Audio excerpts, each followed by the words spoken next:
শুধু ঘুষ আর অবিচার, অন্যায় আর ব্যভিচার, নারী ধর্ষণ, মানুষ খুনে কাঁদেছে বাংলার জমিন। বিদায় হতে চলেছেন নবীজির রক্তে মাখা দিন। সিডি আর টেলিভিশন, ইন্টারনেট আর মোবাইল ফোন কেড়ে নিল মানুষের মন। খোদার কালাম লাঞ্ছিত হয়ে কাঁদেছে রাতে দিন।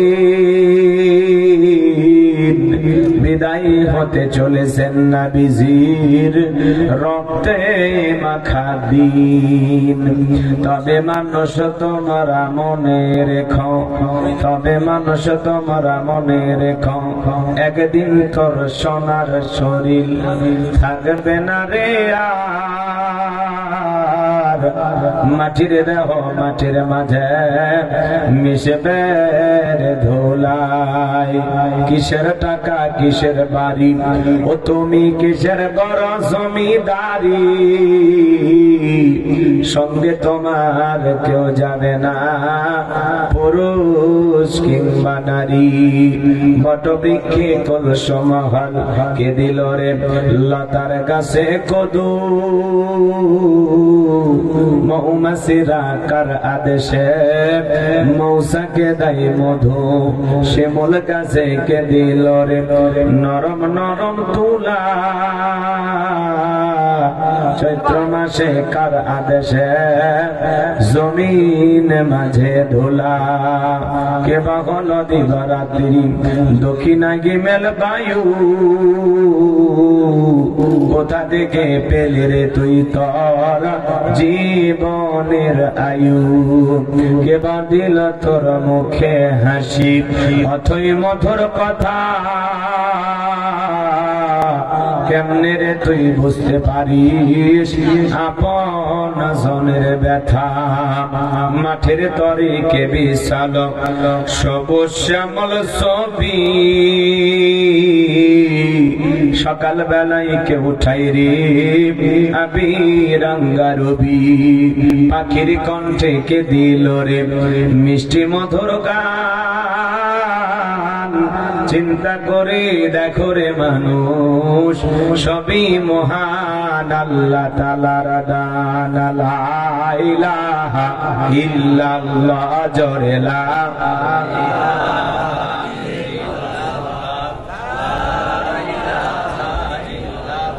জোরে লা ইলাহা ইল্লাল্লাহ, জোরে লা ইল্লাল্লাহ, জোরে লা ইলাহা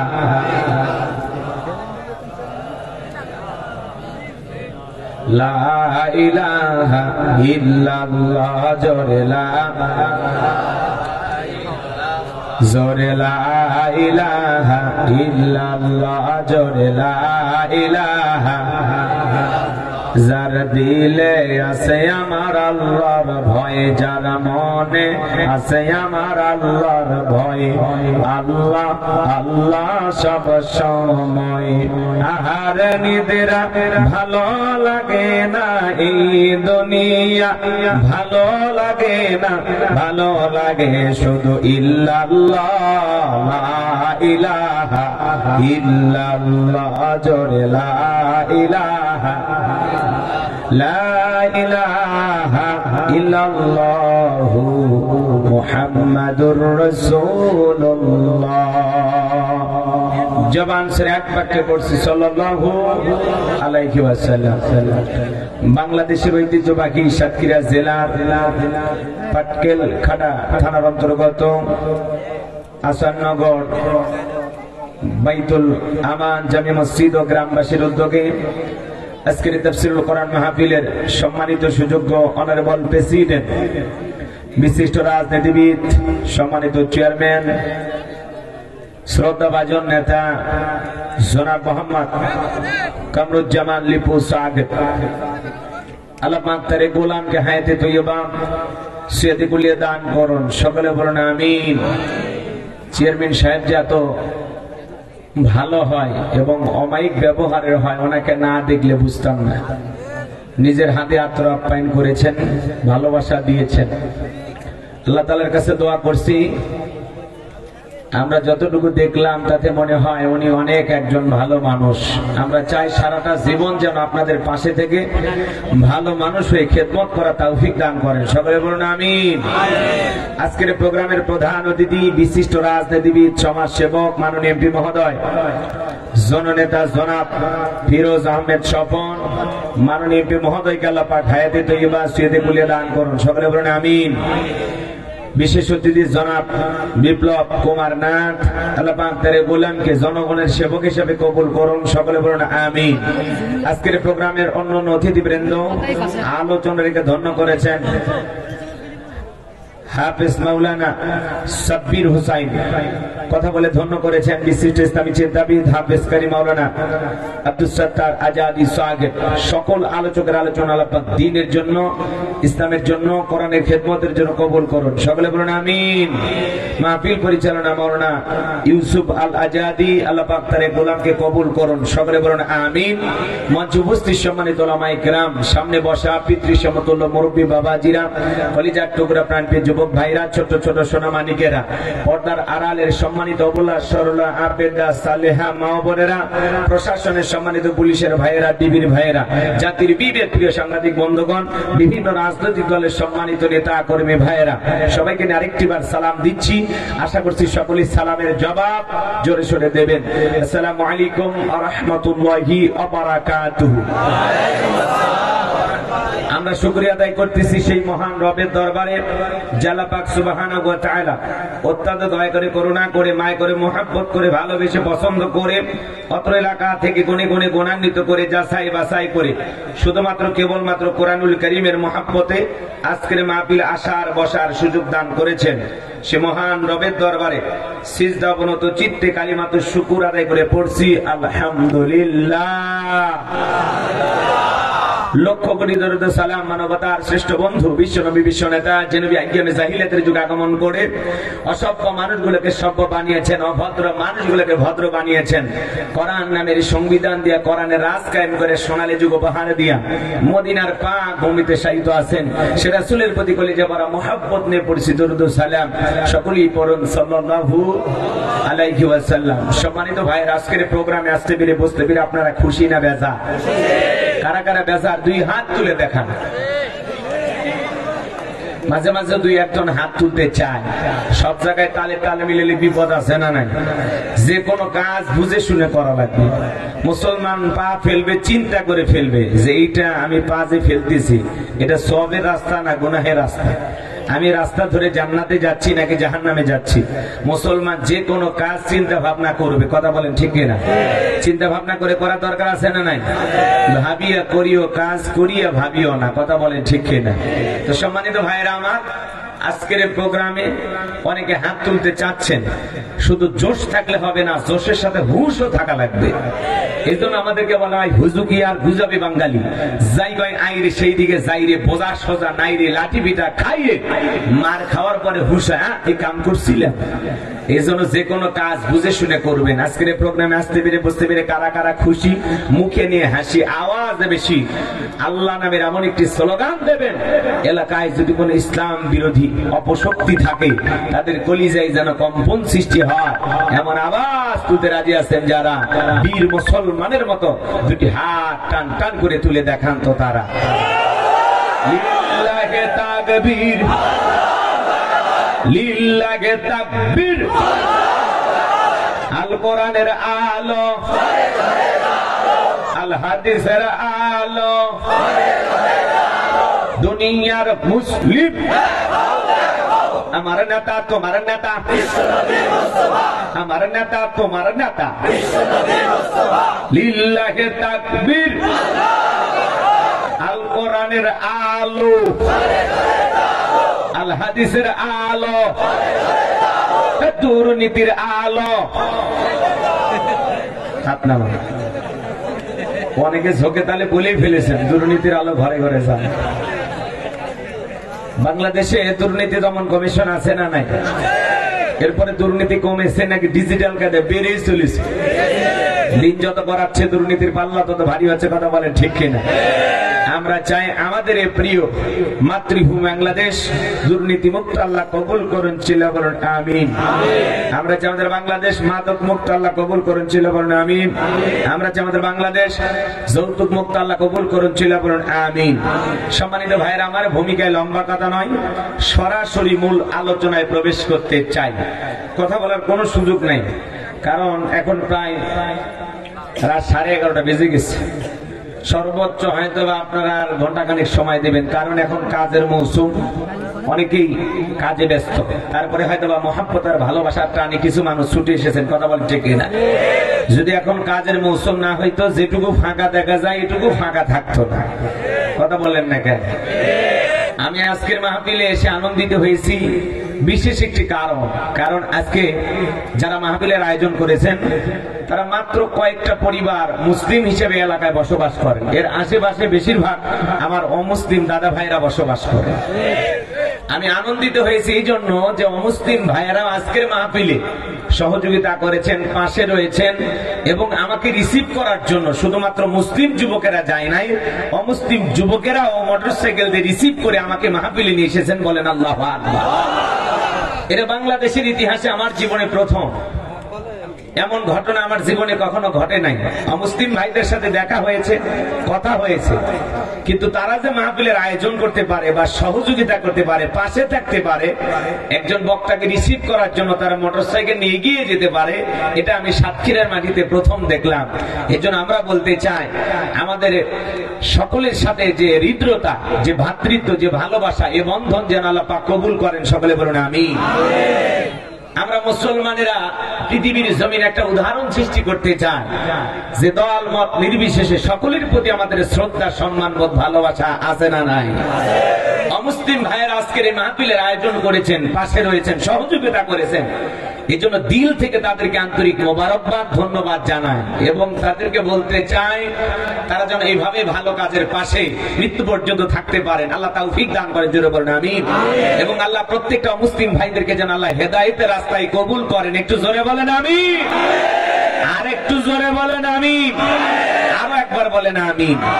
আমি আনন্দিত হয়েছি যে সাতক্ষীরার অমুসলিম যুবক ভাইয়েরা আজকের জান্নাতের বাগানের সহযোগিতা করেছেন। আজকের জান্নাতের বাগান লাগানোর জন্য তারা পাশে রয়েছেন এবং আশেপাশে থেকে অমুসলিম ভাইরা অনেক আজকের মাহফিলে উপস্থিত হয়েছেন। আলহামদুলিল্লাহ, তাদেরকে আমি আন্তরিকভাবে ওয়েলকাম জানাই, স্বাগতম জানাই। আমার হৃদয়ে নিংড়ানো ভালোবাসার শুভেচ্ছা তাদেরকে জানাই। আল্লাহ পাক যেন আমাদের ভালোবাসা কবুল করেন। একটু জোরে বলেন আমিন, আরো জোরে বলেন আমিন।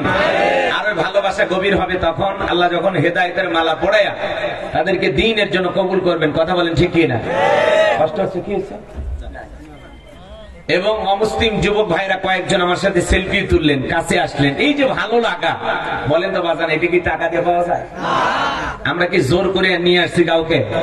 হ্যাঁ, কাউকে জোর করে রাখছি? এটা আপনাকে বোঝা লাগবে। মুসলমানেরা কখনো কাউকে জোর করে দ্বীনের জন্য ডাকে না। তাদের কাজ হলো উপদেশ দেওয়া। আল্লাহ তার রাসূলকে বলেছেন, ইন্নামা আনতা মুযাক্কির লাস্তা আলাইহিম বিমুসাইতির। আপনার কাজ হলো মানুষকে উপদেশ দেয়া। কাউকে লাঠি চার্জ করার দরকার নাই, জোর করার দরকার নাই, ধমক দিয়ে পিটাইয়া ইসলামের পথে আনার দরকার নাই। আপনার কাজ, আপনি মানুষকে উপদেশ দেবেন। কথা বলেন ঠিক কিনা? এই জন্য আমি চমৎকার একটা বিষয় আপনাদের সামনে উপস্থাপন করার চেষ্টা করব। আল্লাহ যেন তার এই গোলামকে তৌফিক দান করেন। সকলে বলুন আমিন। মুসলিম হিসাবে আমাদের ব্যবহার কেমন হওয়া উচিত?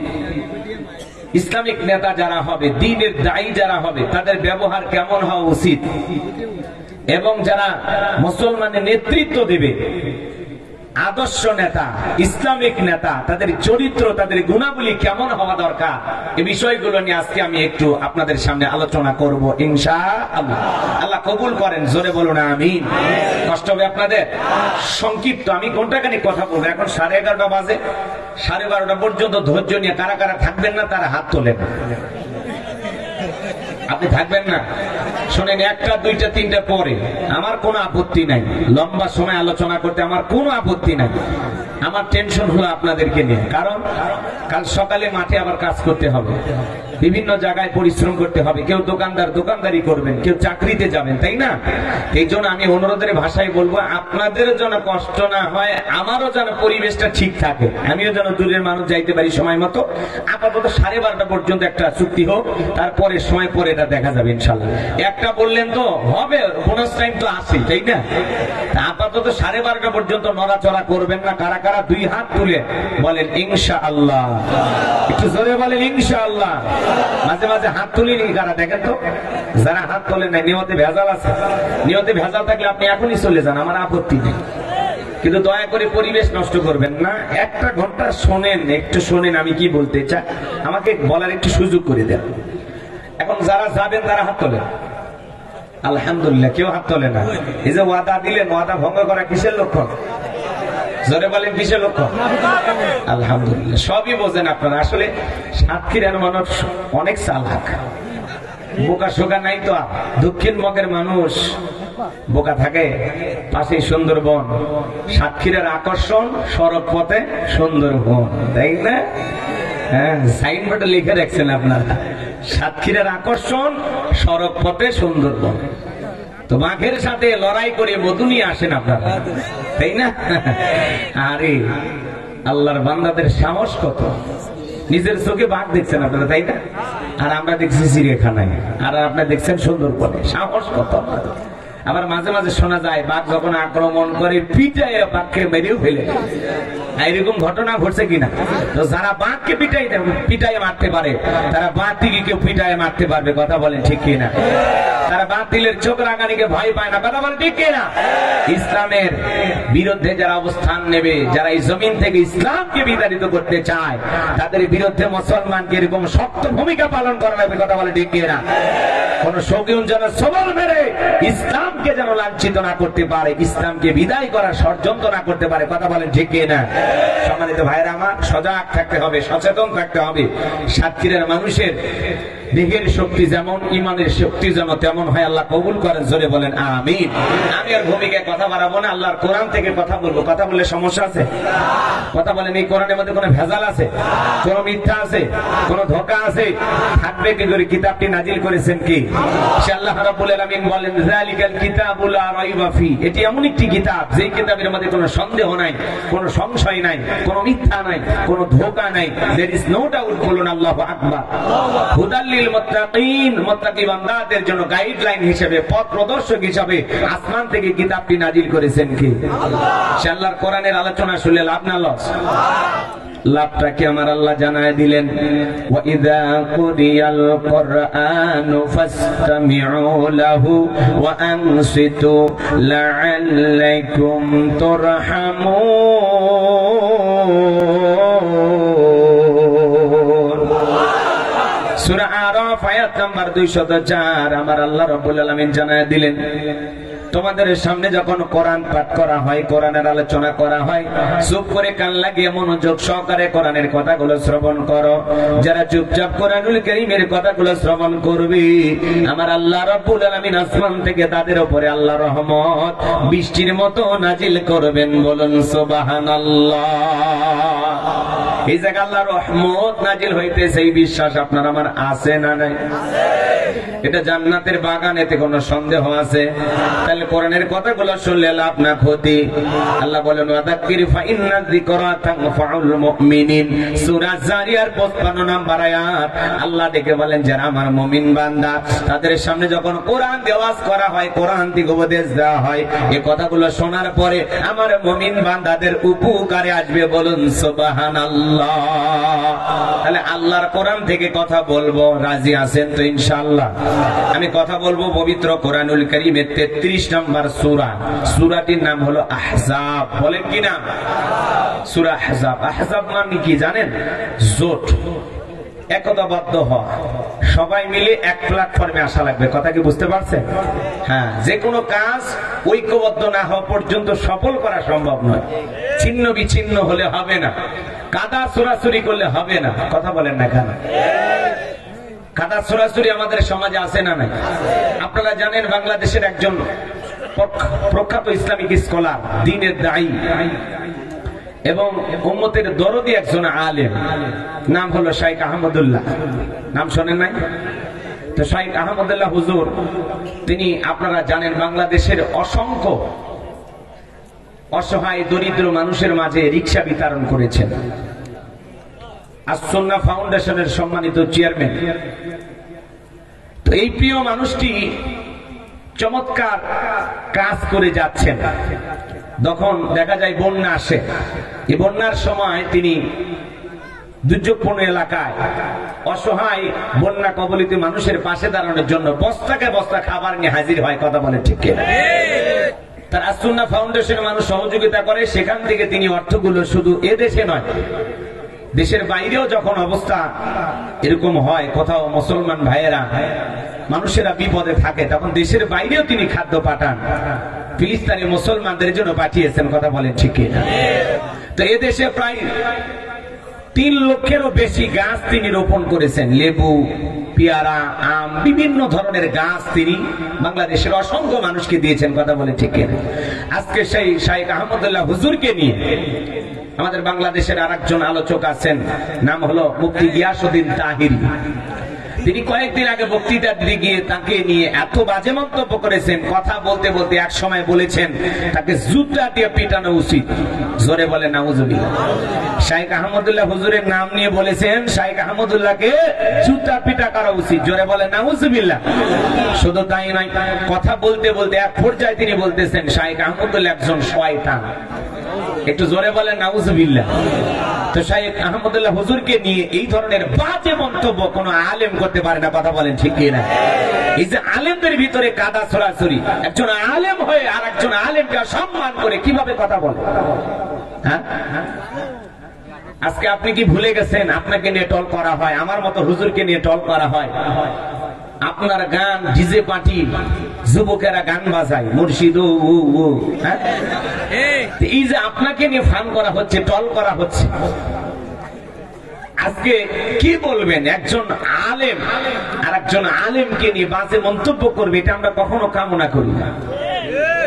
একজন আলেম যদি আর একজন আলেমকে সম্মান না দেয়, ভাই সম্মান দিলে সম্মান পাওয়া যায়। আপনি কেন শাইখ আহমদুল্লাহ হুজুরের পিছনে রাখছেন? তার মতো কিছু ভালো কাজ কইরে দেখান। কথা বলেন না কেন?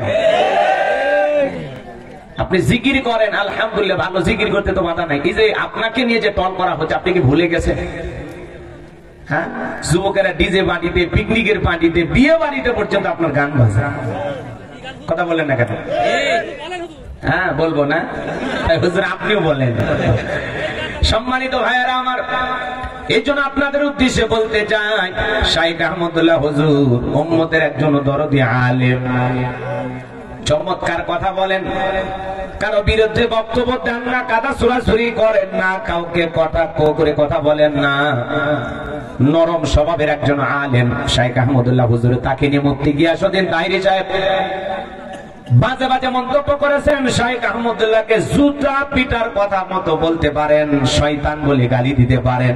একজন আলেমকে যে শয়তান বলে গালি দিতে পারে, আমার ভাইয়েরা, আর যাই হোক তাকে আলেম বলতে আমাদের বিবেকে বাজে কথা বলে, ঠিক কি না? একজন আলেম আর একজন আলেমকে এইভাবে ছোট করতে পারে না, মানুষের সামনে অসম্মান করে কথা বলতে পারে না, তাকে নিয়ে এরকম বিরূপ মন্তব্য করতে পারে না। এই জন্য মুফতি তাহিরি সাহেবকে বলবো, ভাই বক্তব্য অনেক হয়েছে, কাদা ছুড়াছুড়ি অনেক হয়েছে, সব আলেমকে নিয়ে ভাবে কাদা ছুড়াছুড়ি করবেন না, আমাদের ভিতরে বিভেদ তৈরি করবেন না। আসলে সবাই ঐক্যবদ্ধ হই, এক প্ল্যাটফর্মে আসার চেষ্টা করি, সবাই মিলে সুন্দর কিছু জাতির মানুষকে উপহার দেওয়ার চেষ্টা করি। কেউ যদি কারো দোষ পায় সেটাকে গোপন রাখবো, এটা প্রকাশ্যে বলা যাবে না। যদি কোনো আলেমের ভুল আপনি ধরতে পারেন, তাকে গোপনে নিয়ে যা আলাদা এক জায়গায় বসে এটা সংশোধন করার চেষ্টা করেন। কথা বলেন ঠিক কি না? কিন্তু এইভাবে যে কাদা ছড়াছড়ি, ওপেন প্ল্যাটফর্মে এসে কথা বলা যে অমুক হুজুরকে জুতা পেটা করানো উচিত, অমুক হুজুর একজন শয়তান, একজন আলেম আর একজন আলেমকে কখনো শয়তান বলে গালি দিতে পারে না। কথা বলে ঠিক কিনা? এই জন্য তাহিরি সাহেবকে বলবো, অনুরোধের ভাষায় একটু ভাষাগুলো ঠিক রাখেন, সংযত ভাষায় কথা বলেন। আমাদের যত ভুল, আমাদেরকে নিয়ে মানুষ টল করে, আপনি আবার আরেকজন আলেমের পিছনে লাগছেন, এটা কেন? কথা বলেন না কেন? আপনার গানগুলো নিয়ে সমালোচনা করে, আমার মতো হুজুরকে নিয়ে সমালোচনা করে, এগুলো চিন্তা ভাবনা করেন। আমরা অতীতের ভুলগুলো সেগুলোর থেকে সংশোধন হয়ে যান। তার কণ্ঠ চমৎকার, তার বক্তব্য ভালো, কিন্তু মাঝে মাঝে যে জিকির করে, লাফালাফি করে, এইটা নিয়ে মানুষ ধরে বসে আছে, মনে হয় হুজুর এরকম করে না। উনিও ভালো বক্তব্য দিতে যান, একজন ভালো আলেমও বটে, কথা বলে ঠিক। এই জন্য আমরা বলতে চাই, আমরা একে অপরের কাদা ছড়াছড়ি করবো না, কথা বলে ঠিক না। আল্লাহ যেন তাহিরি সাহেবকে হেদায়েত দান করেন, দ্বীনের সঠিক বুঝ দান করেন, জোরে বলেন আমিন। আর শাইখ আহমদুল্লাহ হুজুরের সম্মান মর্যাদা আল্লাহ যেন বাড়িয়ে দেন, জোরে বলেন আমিন। যেভাবে সাধারণ মানুষের পাশে থেকে দ্বীনের জন্য, ইসলামের জন্য, মানুষের কল্যাণে ভালো কাজ করে যাচ্ছেন, আল্লাহ রাব্বুল আলামিন যেন শাইখ আহমদুল্লাহ হুজুরের আমৃত্যু এই খেদমতকে কবুল করেন, জোরে বলেন আমিন। দুনিয়া আখিরাতের উত্তম জাযা যেন আল্লাহ পাক তাকে দান করেন, জোরে বলেন আমিন। কোন হিংসে বিদ্বেষ করে, কোন তার বিরুদ্ধে বাজে মন্তব্য করিয়া, তার বিরুদ্ধে বক্তব্য দিয়ে কোনো লাভ হবে? কারণ শাইখ আহমদুল্লাহ হুজুরকে এদেশের কোটি কোটি মানুষ হৃদয় দিয়ে ভালোবাসে, কথা বলে ঠিক কিনা? লিল্লাহি তাকবীর। আমার ভাইয়েরা, আলেম হয় আলেমকে কেমনে শয়তান বলে? একজন আলেম হয় আর একজন আলেমকে জুতা পিটা করতে চায়, এটা দুঃখজনক, কথা বলেন ঠিক কিনা? এমন ভাষা যেন আমরা কখনো ব্যবহার না করি। আল্লাহ যেন আমাদের হেদায়েতের পথে কবুল করেন, জোরে বলেন আমিন। তাহলে সূরার নাম কি বললাম? আহজাব। বলেন কি নাম? মোট আয়াত আছে ৭৩টি, রুকু আছে ৯টি। বিশ্বনবীর মদিনার জিন্দেগিতে এই সূরাটি নাজিল হয়েছেন, বলুন আল্লাহু আকবার। আমি আপনাদের সামনে ৩টি আয়াতে কারিমা তেলাওয়াত করেছি, ৬৬, ৬৭, ৬৮। এই ৩টি আয়াতে কারিমা তেলাওয়াত করেছি। আল্লাহ রাব্বুল আলামিন যেন তার গোলামকে এই ৩টি আয়াতে কারিমাকে সামনে রেখে কিছু কথা আপনাদের সামনে বলার তৌফিক দান করেন, সকলে বলুন আমিন। আমার কোনো জ্ঞান নাই, জ্ঞান দানের মালিক কে? ক্বালু সুবহানাকা লা ইলমা লানা ইল্লা মা আল্লামতানা ইন্নাকা আনতাল আলিমুল হাকীম, বলুন সুবহানাল্লাহ। জ্ঞান দানের মালিক কে? আর একটু জোরে বলেন কে? আল্লাহর কাছে দয়া করুণা ভিক্ষাছে আমি আলোচনা শুরু করছি, একটু দিল উজাড় করে, কণ্ঠ উজাড় করে সবাই আমার সাথে তেলাওয়াত করুন। আউযু বিল্লাহি মিনাশ শাইতানির রাজীম। বিসমিল্লাহির রাহমানির রাহিম। বিতাড়িত মোরদাদ শয়তানের কাছ থেকে আল্লাহ পাকের কাছে আশ্রয় প্রার্থনা চাচ্ছি। পরম করুণাময় দয়ালু আল্লাহ তাআলার নামে শুরু করছি। আমরা যে কোনো কাজ শুরু করব কার নামে? আল্লাহর নামে। কাজ শুরু করলে বরকত আছে না নাই? একটু কথা বললেন, আপনারা একটু আওয়াজ দিয়ে সহযোগিতা করেন। আমি করবো আওয়াজ, আপনারা দেবেন আওয়াজ, জবাব দেবেন ঠিক ঠিক, আলোচনা হবে কমপ্লিট। শ্রোতাদের স্পিরিটে বারে বক্তার হিট, আলোচনা হবে জায়গা মতো ফিট। কিছু আজ প্যান্ডেলে, কিছু আজ অ্যাঙ্গেলে, জ্ঞানী লোকের জন্য ইশারায় যথেষ্ট, কথা বলে ঠিক কি না? এই জন্য মুসলমান কা পুরুষের জাত নয়, মুসলমান বীরের জাত, কথা বলে ঠিক কিনা? মুসলমান সেই জাতি বদরের প্রান্তরে ৩১৩ জন সাহাবীর নেতৃত্বে আল্লাহ রাব্বুল আলামিন মুসলমানদেরকে বিজয় দিয়েছিলেন, কথা বলেন ঠিক কিনা? এই জন্য মনে রাখবেন, বিজয় আনার জন্য বেশি মানুষের প্রয়োজন হয় না। বদরের প্রান্তরে ৩১৩ জন সাহাবায়ে কিরামদের ঈমান আমলের শক্তির বিনিময়ে আল্লাহ রাব্বুল আলামিন যেমন মুসলমানদেরকে বিজয় দিয়েছিলেন, আজ যদি বদরের সাহাবীদের মতো ঈমান আমল মজবুত করতে পারি, আজও পৃথিবীর জমিনে মুসলমানেরা মার খাবে না, আজও মুসলমানদেরকে বিজয় আল্লাহ পাক দান করবেন, কথা বলে ঠিক কিনা? সেই বদরের সাহাবীদের মতো ঈমান আমল মজবুত করতে কারা কারা রাজি? দুই হাত তুলে আল্লাহকে দেখা। লিল্লাহি তাকবীর। দিন ইসলাম, দিন ইসলাম জিন্দাবাদ, জিন্দাবাদ, জিন্দাবাদ, দিন ইসলাম, দিন ইসলাম। এই জন্য কাদা ছোড়াছুরি করলে হবে না। একজন আলেম আর একজন আলেমকে সম্মান দিয়ে কথা বলতে হবে, কথা বলে ঠিক কিনা? সম্মানিত ভাইয়েরা আমার, চলুন আমি আলোচনা করি, একটু আমাকে সুযোগ করে দেন, ভালো লাগবে ইনশাআল্লাহ। কোরআনের কথা ভালো লাগবে না তাদের কাছে, যাদের এদিকে খেয়াল করেন, যার মনটা আবু বকরের মতো নরম, কোরআন শুনলে তার ঈমানটা বাড়বে, সুবহানাল্লাহ বলে। যাদাতুহুম ঈমানা, কোরআন শুনলে মুমিনের ঈমানটা বৃদ্ধি পায়, ঈমানের ব্যাটারিতে চার্জ হয়, আল্লাহু আকবার বলে। কিন্তু মনটা যদি আবু জেহেলের মতো শয়তানিয়ে দিয়ে ভরা থাকে, সারা রাত কোরআন শুনেও আবু জেহেল সকালবেলায় উঠে বলে নবী মুহাম্মদ পাগল, জোরে কর নাউযুবিল্লাহ। এরে আবু জেহেল, নবী যদি পাগল হয় তুই কি ছাগল? সারা রাত কোরআন শুনেও ভাগ্যে হেদায়েত জোটে নাই, কথা বলেন ঠিক কিনা? আর আবু বকর শুনে ঈমান বাড়ে, আবু বকর কোরআন শুনে হেদায়েত প্রাপ্ত হয়ে জান্নাতের 1 নাম্বার সার্টিফিকেট প্রাপ্ত সাহাবী হয়। আর আবু জেহেল শুনে ওর শয়তানি বাইরে জাহান্নামের রাস্তায় যায়। কথা বলে ঠিক কি না? এইজন্য মনটা আবু বকরের মতো নরম করতে রাজি আছেন তো ইনশাআল্লাহ? আর আবু জেহেলের মতো পেঁয়াজ গুজতে ভরা থাকলে দেখবেন কোরআন শুনে আলেমদের বিরুদ্ধে সমালোচনা করে, আছে না নাই? সাইজ চলে ঝড় করতো এগুলো ওয়াজ এই সেই বক্তব্য, মানে বিরাট বড় মুফতি সাহেব, মুহাদ্দিস সাহেব, আছে না নাই? যাই হোক বাজান, হেরে যাবে আমাদের হিংসা, জিতে যাবে আমাদের ভালোবাসা। কোন সমালোচনায় কোনো কাজে আসবে না ইনশাআল্লাহ। কথা বলেন ঠিক কি না? একটু জবান ছেড়ে সবাই আমার সাথে যারা তিলাওয়াত করতে পারেন তিলাওয়াত করুন। আল্লাহ রাব্বুল আলামিন বলেন, ইয়াউমা তুকাল্লাবু উজুহুহুম ফিন্নার। আল্লাহ রাব্বুল আলামিন বলেন, সেদিন মানুষের মুখমণ্ডল গুলোকে আগুন দিয়ে পুড়িয়ে ফেলা হবে। ভালো করে কথাগুলো বোঝার চেষ্টা করবেন। ইয়াউমা তুকাল্লাবু উজুহুহুম ফিন্নার, সেদিন মানুষের মুখমণ্ডল গুলো আগুন দিয়ে পুড়িয়ে উলটপালট করে ফেলা হবে। সেদিন কোন দিন? ভাইরা আমার গভীর মনোযোগ দিয়ে কথাগুলো শুনবেন। যারা জাহান্নামের ভিতরে যাবে তাদের কথা আল্লাহ রাব্বুল আলামিন বলতেছেন, ইয়াউমা তুকাল্লাবু উজুহুহুম ফিন্নার, সেদিন জাহান্নামের আগুন দিয়ে মানুষের চেহারাগুলোকে উলটপালট করে পুড়িয়ে ফেলা হবে। ওই জাহান্নামের আগুনে মানুষগুলো জ্বলতে জ্বলতে পুড়তে পুড়তে চেহারা হয়ে যাবে কয়লার মতো কালো। ওই জাহান্নাম বড় কঠিন জায়গা। ইন্নাহা সাআত মুস্তাকাররাও ওয়া মুকামা। সূরা ফুরকানের ভিতর আল্লাহ পাক জানিয়ে দিলেন, নিশ্চয়ই জাহান্নাম আবাসস্থল হিসাবে, বসতির জায়গা হিসাবে কত না নিকৃষ্টতম একটা স্থান। জাহান্নাম সুখের জায়গা না, জাহান্নাম হলো যন্ত্রণার কারখানা। এ বাজার গো আমার, ওই জাহান্নাম বড় কঠিন জায়গা। আমার আল্লাহ রাব্বুল আলামিন বলেন, ইন্না জাহান্নামা কানাত মিরসাদা লিত্তাগিনা মাআবা লাবিথিনা ফিহা আহকাবা লা ইয়াযুকুনা ফিহা বারদাও ওয়ালা শারাবা ইল্লা হামিমাও ওয়া গাসসাকা। আল্লাহ রাব্বুল আলামিন বলেন, ইন্না জাহান্নামা কানাত মিরসাদা, নিশ্চয়ই জাহান্নাম উৎপেত রয়েছে। ফুলসিরাতের কিনারায় জাহান্নাম উৎপেত রয়েছে। এটা আল্লাহর অবাধ্য গোলামদের থাকার আবাসস্থল। এখানে তারা যুগের পর যুগ বসবাস করবে। একটা মানুষ কত লক্ষ বছর, কত কোটি বছর জাহান্নামের আগুনে জ্বলবে, এর সঠিক ইলমের জ্ঞান আছে কার কাছে? আর একটু জোরে বলেন, কার কাছে? ওই জাহান্নামের আগুনে মানুষ জ্বলতে জ্বলতে পুড়তে পুড়তে চেহারা হয়ে যাবে কয়লার মতো কালো। এই দুনিয়ার আগুনের চাইতে জাহান্নামের আগুনের পাওয়ার হলো 70 গুণ বেশি। হে বাজান গো আমার, সামান্য সূর্যের তাপে আপনি আমি অস্থির হয়ে গেছি, গরম গরম বলে স্লোগান দিতেছি, পাগল পারা হয়ে গেছি। কিন্তু এই জাহান্নাম বড় কঠিন জায়গা।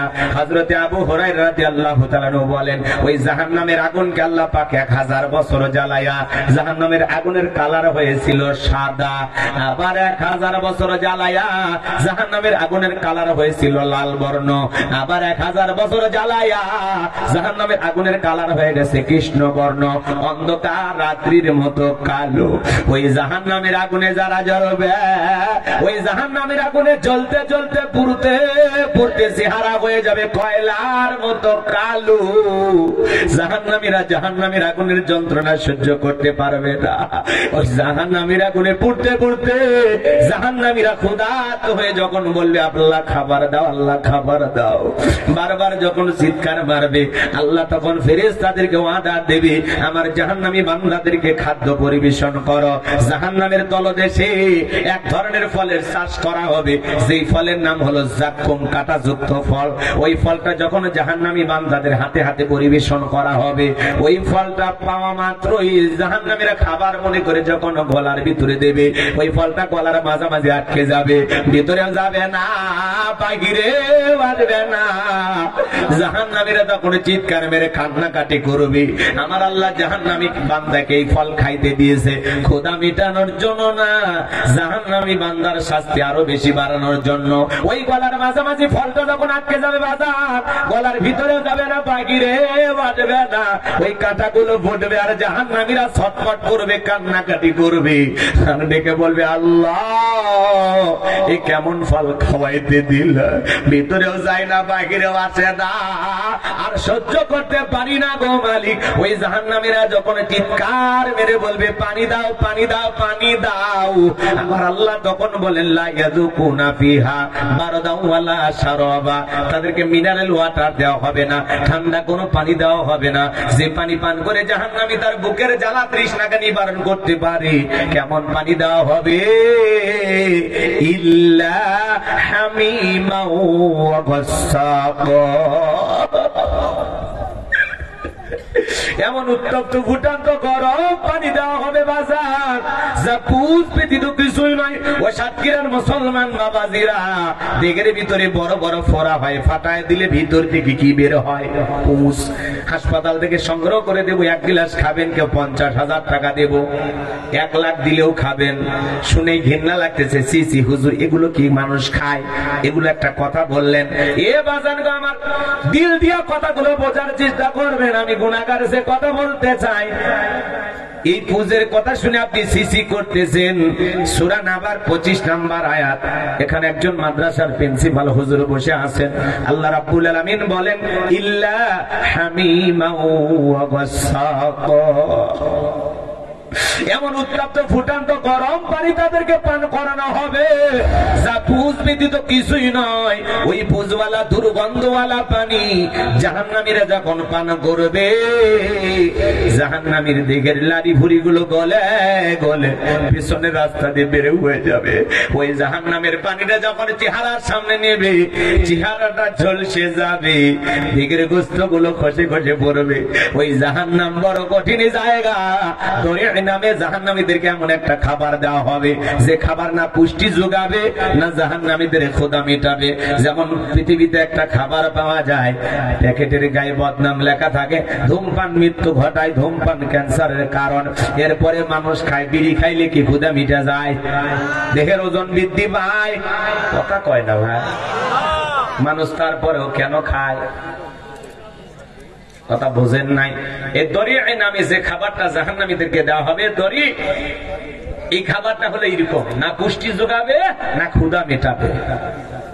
কথা কি বোঝেন নাই? বিড়ি খাইয়া সিগারেট খাইয়া কোনো লাভ হয় ভাই? মানে 8-10টা বিড়ি খেলে দুপুরে খাবার খাওয়া লাগে না, এরকম কি হয় কখনো? যতই খান, এটা একটা নেশা।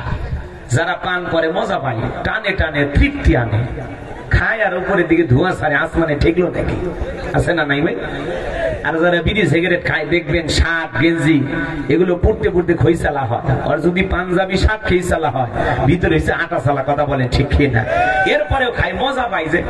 আবার কেউ কয় হুজুর খান নাই তো, খাইলে টেনশন মুক্ত। আমি বলি আমি তো অনেক টেনশনে থাকি মাঝে মাঝে, তো একটু খাইয়া দেখবো নাকি? কয় হুজুর খাইয়া দেখেন। আছেন এরকম?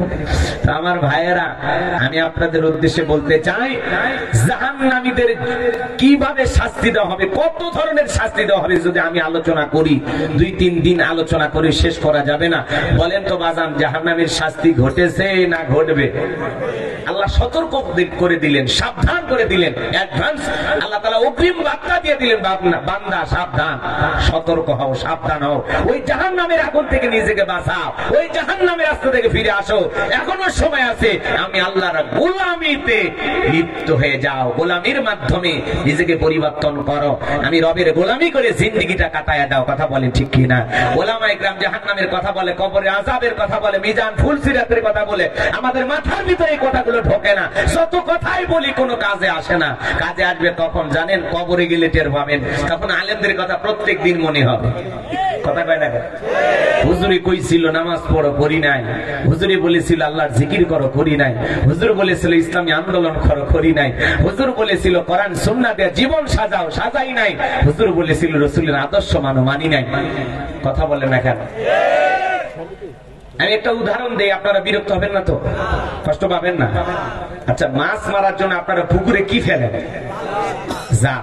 জাল না ভাই, একটা বাঁশের লম্বা কঞ্চিতে ঝুলায় না, ছিপ, বড়শি, এই তো বুঝছেন? আচ্ছা ঠিক আছে, বড়শি। এই যে যেটাতে খাদ্য থাকে ওইটার নাম কি? ওইটাই বড়শি। আর লাঠিটা ছিপ। আচ্ছা ঠিক আছে, আমরা বড়শি ধরি পুরোটাই, ঠিক আছে। আচ্ছা, কিছু খাবার দিয়া একজন ব্যক্তি মাছ মারার জন্য পুকুরে কি ফেলাইছে? বড়শি ফেলাইছে। তো মনে করেন এই পুকুরের মধ্যে দুই দল মাছ, একটা ভালো মাছ আর একটা মন্দ মাছ।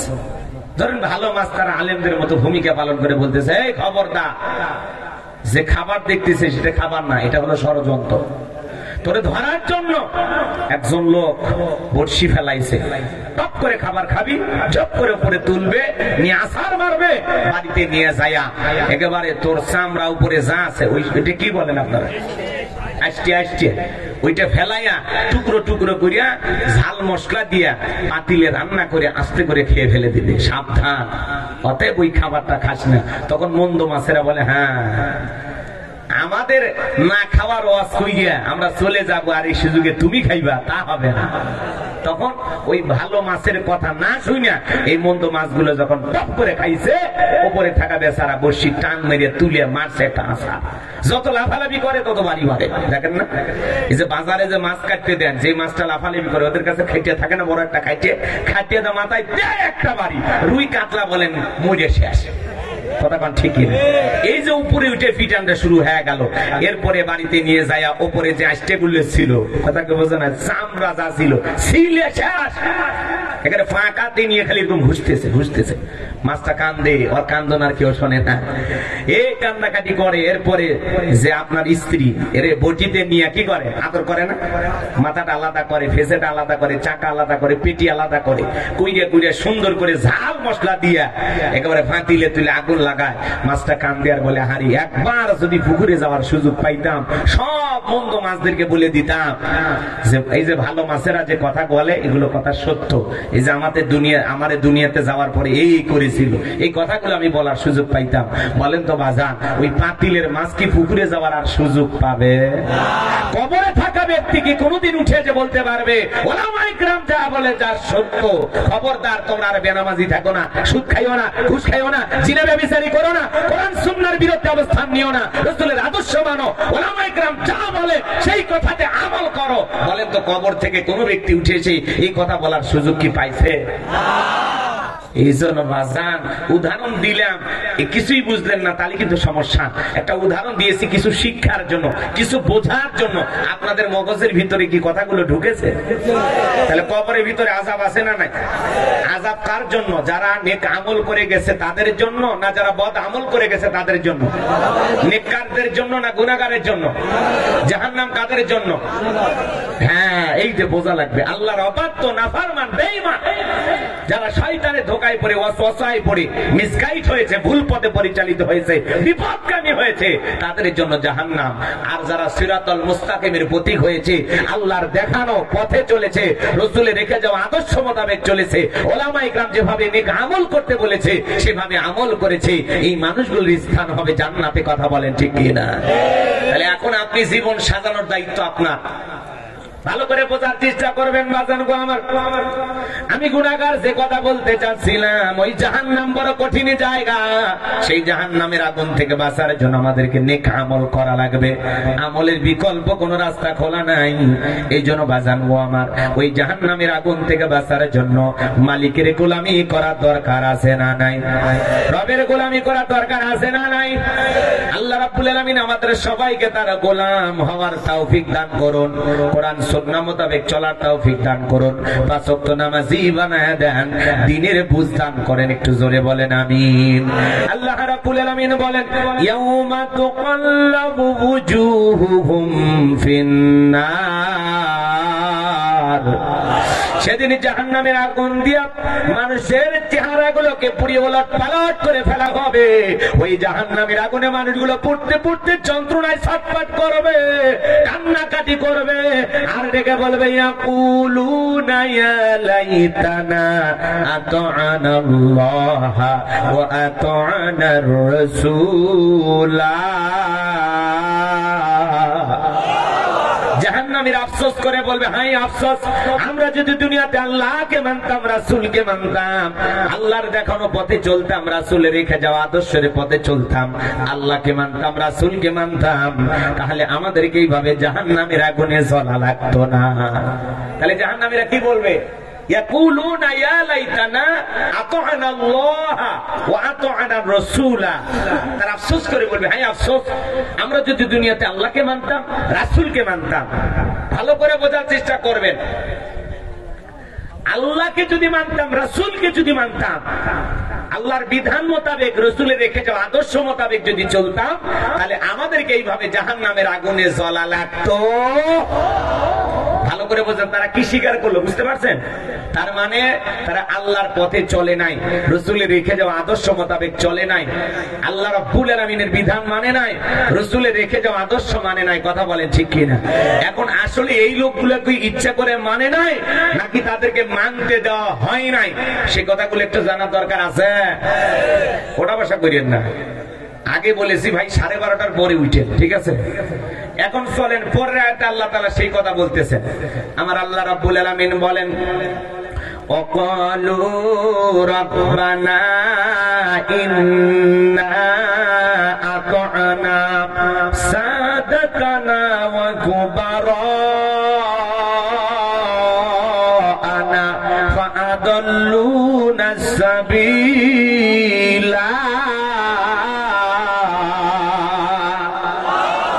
সেদিন তারা ডেকে বলবে, হে আমাদের রব, আমরা দুনিয়াতে নেতাদের কথা মানতাম, বড়দের কথা মানতাম, ওরা আমাদেরকে পথ ভ্রষ্ট করেছে, গোমরাহি বানায়া জাহান্নামে নিয়ে এসেছে। তাহলে কয় শ্রেণীর মানুষের কথা তারা স্বীকার করলো? কথা কয়নি, আমি কি বানাইতেছি? একটু কথা বোঝেন। তারা বলবে, ওয়াকালু রাব্বানা, হে আমাদের রব, ইন্না আতা'না সাদাতানা, আমরা দুনিয়াতে নেতাদের কথা মানতাম, ওয়া কুবারা, কার কথা? প্রথমে নেতাদের কথা, সাদাতানা মানে নেতাদের কথা, কুবারা মানে কি? বড়দের কথা মানতাম। ফাআদাল্লুনা সাবিলা, তারা আমাদেরকে পথ ভ্রষ্ট করেছে, গুমরাহি বানাইছে। হুজুর কথা ঠিক আছে? একটু কথা বোঝার চেষ্টা করবেন। তাহলে এই জায়গায় আমরা দুই শ্রেণীর মানুষ পাইলাম। কয় শ্রেণীর মানুষ? তাহলে দুই শ্রেণীর মানুষ মানুষকে জাহান্নামে নিয়ে যায়। এদের মুখোশ একটু উন্মোচন করা দরকার আছে না নাই? তার আগে আমি আপনাদেরকে বলতে চাই, আদর্শ নেতা কারা, কোন নেতার অনুসরণ করবেন, কেমন নেতার পিছনে হাঁটবেন, একটু তাদের কথা বলার দরকার আছে না নাই? তাহলে ইসলামিক নেতা কারা, আদর্শ নেতা কারা, এই পৃথিবীর শ্রেষ্ঠ নেতার নাম কি বলেন? আপনাদের কথা বলতে মানে একটু লজ্জা হচ্ছে না? আচ্ছা, আপনার আমার নবী পৃথিবীর শ্রেষ্ঠ নেতা, এটা মানতে কি আপনাদের সমস্যা আছে? তাহলে বলেন, আমার নেতা তোমার নেতা, আমার নেতা তোমার নেতা, পৃথিবীর শ্রেষ্ঠ নেতা মুহাম্মদ রাসূলুল্লাহ সাল্লাল্লাহু আলাইহি ওয়াসাল্লাম। তাকে ইমামুল মুরসালিন বলা হয়, ইমামুল মুত্তাকিন বলা হয়। ভালো করে বুঝবেন, পৃথিবীর শ্রেষ্ঠ নেতা মুহাম্মদ রাসূলুল্লাহ সাল্লাল্লাহু আলাইহি সাল্লাম, যার চরিত্রের সার্টিফিকেট আল্লাহ দিয়ে বলেন, ওয়া ইন্নাকা লাআলা খুলুকিন আযীম, নবী হলেন পুত পবিত্র মহান চরিত্রের অধিকারী। বলুন আল্লাহু আকবার। কেমন নেতা?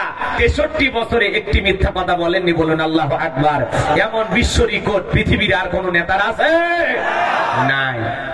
তিনি মানুষ হিসেবে কেমন? রাহমাতাল লিল আলামিন বলা হয়। আমি কি একটু বলবো রাসূল আদর্শ নেতা হিসেবে কেমন? আমি কি একটু বলবো?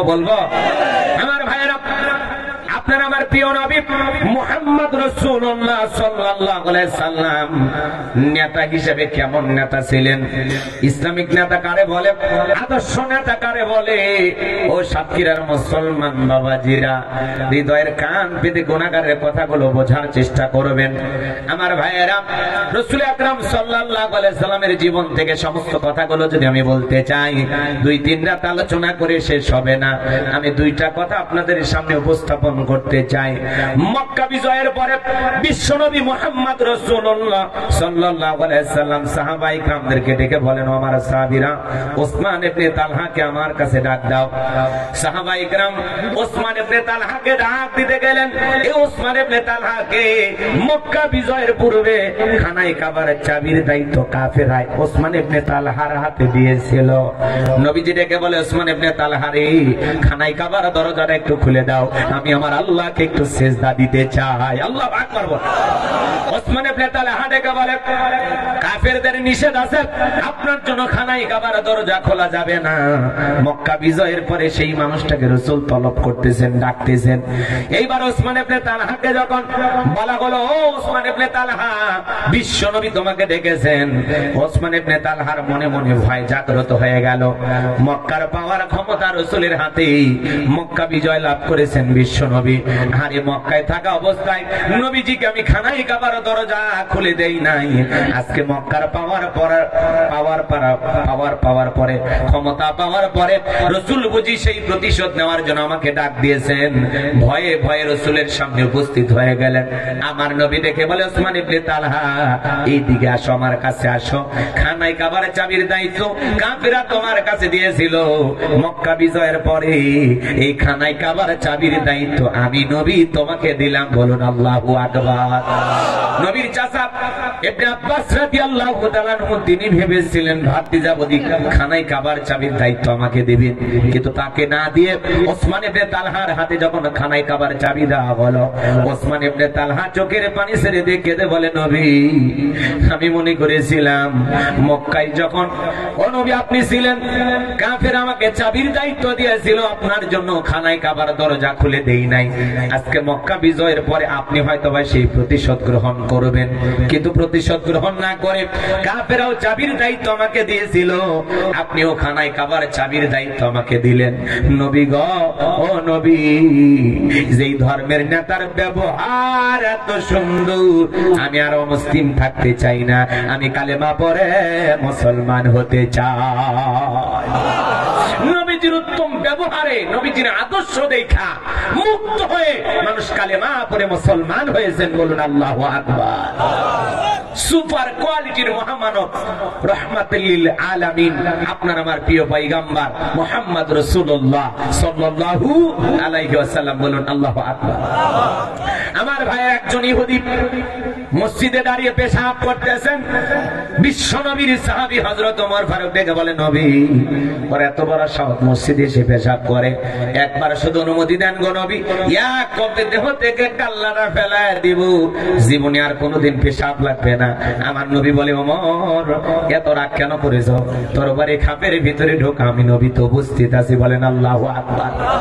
পৃথিবীর পয়গম্বর অনেক এসেছেন, কিন্তু আপনার আমার নবী দেখেন কতটা দার্শনিক ছিলেন, কত বড় ডাক্তার ছিলেন।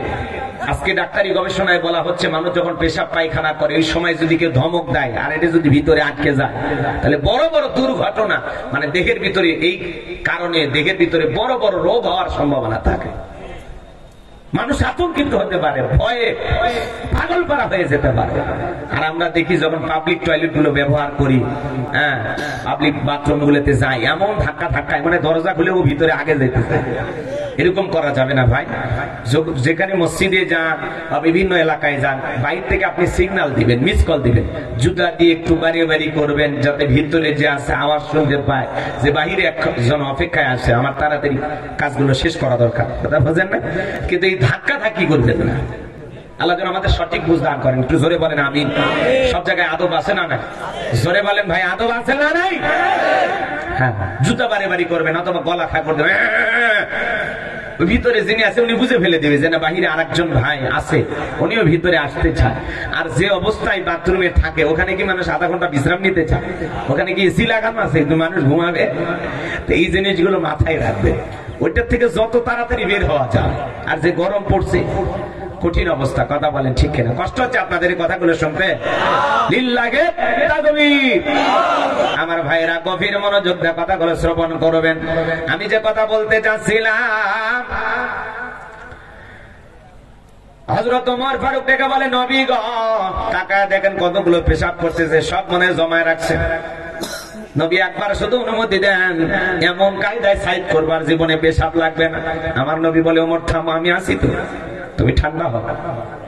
ইহুদির পেশাব করা শেষ হয়ে গেল, বিশ্ব নবী কাছে গেলেন, হাতে হাত দিলেন, দিয়ে বলে, শোনো, তুমি যে জায়গায় দাঁড়িয়ে পেশাব করেছ এটা আমাদের ইবাদত খানা, এখানে আমরা সালাত আদায় করি। তোমরা যেখানে উপাসনালয়ে যাই, কেউ যদি যায় সিজদা, কেউ যদি যা পেশাব করে, তুমি তাহলে কি করবা? ওই ইহুদি খাপ থেকে তরবারি বের করে বলে, তার মধ্যে আমার মধ্যে ফয়সালা করবে এই তরবারি। বিশ্বনবী তখন ডেকে বলে, যে জায়গায় দাঁড়িয়ে তুমি পেশাব করেছো এখানে আমরা আমাদের মালিক আল্লাহকে সিজদা দেই, আর কোনদিন এই জায়গায় পেশাব করবা না, যাও এখান থেকে তুমি চলে যাও। রাসূল আকরাম সাল্লাল্লাহু আলাইহি সাল্লাম কাঁধে হাত বুলিয়ে সুন্দর ব্যবহার করলেন। এভাবে যখন ইহুদিকে সুন্দর উত্তম ব্যবহার উপহার দিলেন, আমার ভাইয়েরা বিশ্বনবীর এই উত্তম ব্যবহারে মুগ্ধ হয়ে ইহুদি ডেকে বলে, আমি বারবার তাকায় দেখি ওমর খাপ থেকে তরবারি বের করে আপনার কাছ থেকে আমাকে হত্যার অনুমতি চায়, আর আপনি বারবার তাকে নিষেধ করলেন। ও নবী গো, যেই ধর্মের যেই পয়গম্বর মুহাম্মদ রাসূলুল্লাহ সাল্লাল্লাহু আলাইহি সাল্লামের ব্যবহার এত ভালো, যেই ধর্মের নেতার ব্যবহার এত সুন্দর, আমি আর ইহুদি থেকে বাড়িতে যেতে চাই না, আমি কালেমা পড়ে মুসলমান হতে চাই। চিৎকার মেরে বলুন আল্লাহু আকবার। এইজন্য আল্লাহ রাব্বুল আলামিন বলেন, ওয়ালা তাসতাবিল হাসানাতু ওয়ালাস সাইয়্যিআ ইদফা বিল্লাতী হিয়া আহসানু ফাইযাল্লাযী বাইনাকা ওয়া বাইনাহু আদাওয়াতুন কাআন্নাহু ওয়ালিয়্যুন হামীম। আমার আল্লাহ ডেকে বলেন, ভালো আর মন্দ সমান হতে পারে না। তুমি যদি মন্দের জবাব ভালো দিয়া দাও, আমি আল্লাহ বলে দিলাম তোমার চরম শত্রুটাকে তোমার পরম বন্ধু বানায়া দিব। বলেন সুবহানাল্লাহ। কেউ গালি দিলে আপনি পাল্টা গালি দিলেন, এতে ঝামেলা কমবে না বাড়বে? কেউ হুমকি দিলেন, আপনি পাল্টা হুমকি দিলেন, ঝামেলা কমবে না বাড়বে?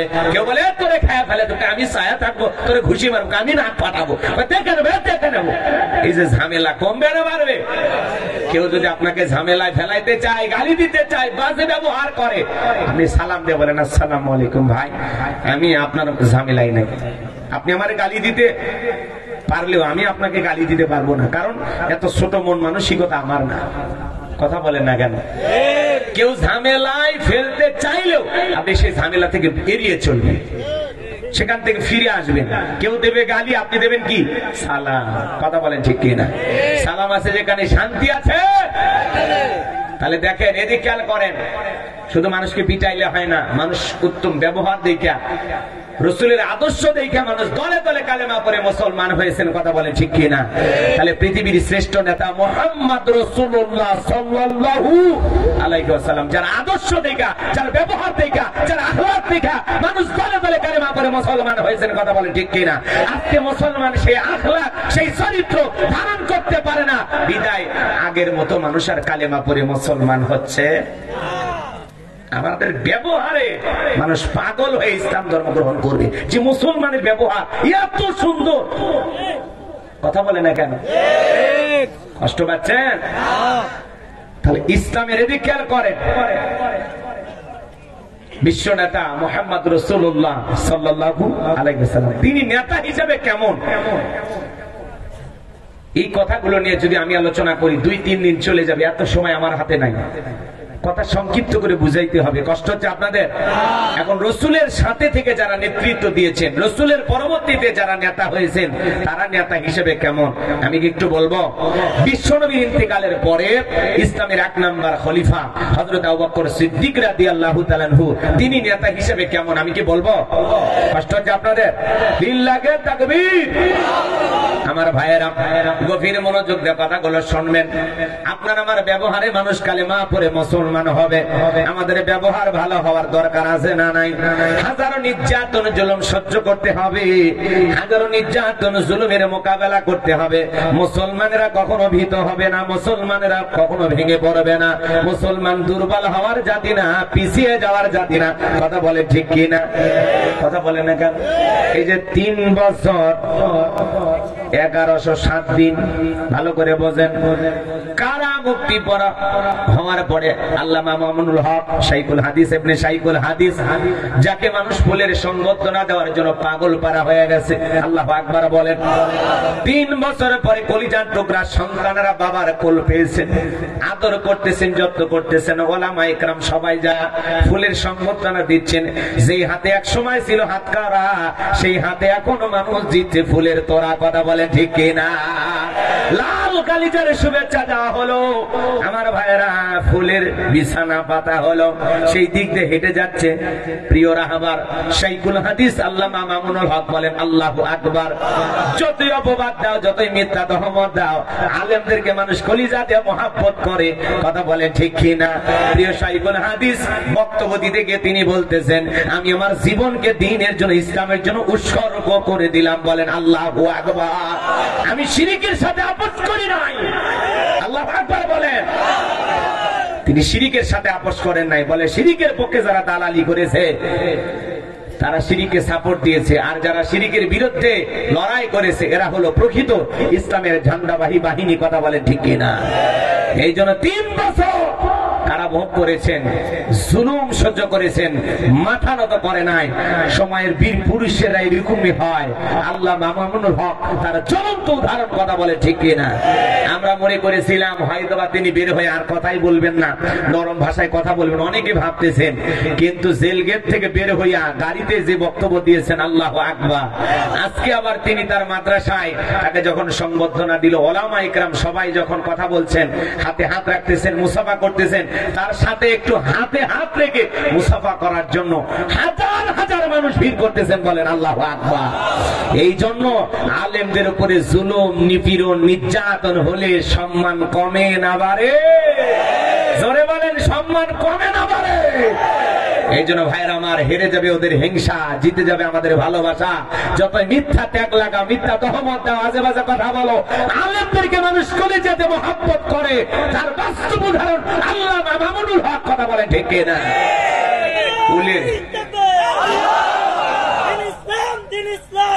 আমার ভাইয়েরা অনেকেই নানান ধরনের মন্তব্য করে, নানান ধরনের কথা বলেছে। মনে রাখবেন, হুজুরদের বউ বেশি হতে পারে, কিন্তু বাংলাদেশের কোন আলেম ধর্ষণকারী হতে পারে না। কথা বলেন ঠিক কিনা? আমার ভাইয়েরা, এই জন্য ওলামা ইকরামদের দিল দিয়ে মহব্বত করবেন, ভালোবাসবেন। মিথ্যা রটানোর কিছু মানুষ চেষ্টা করবে, মিথ্যা নিউজ কিছু মানুষ প্রচার করবে, এগুলো বিশ্বাস করা যাবে না। কথা বলেন ঠিক কিনা? কোনো কিছু হইলে নিজের চোখে না দেখে বিশ্বাস করি না, তাহলে আলেমদের বিরুদ্ধে যারা সমালোচনা করে, এগুলো বিশ্বাস করা যাবে না। আলেমদের পাশে থাকবেন তো ইনশাআল্লাহ? থাকবেন তো ইনশাআল্লাহ? আমার ভাই,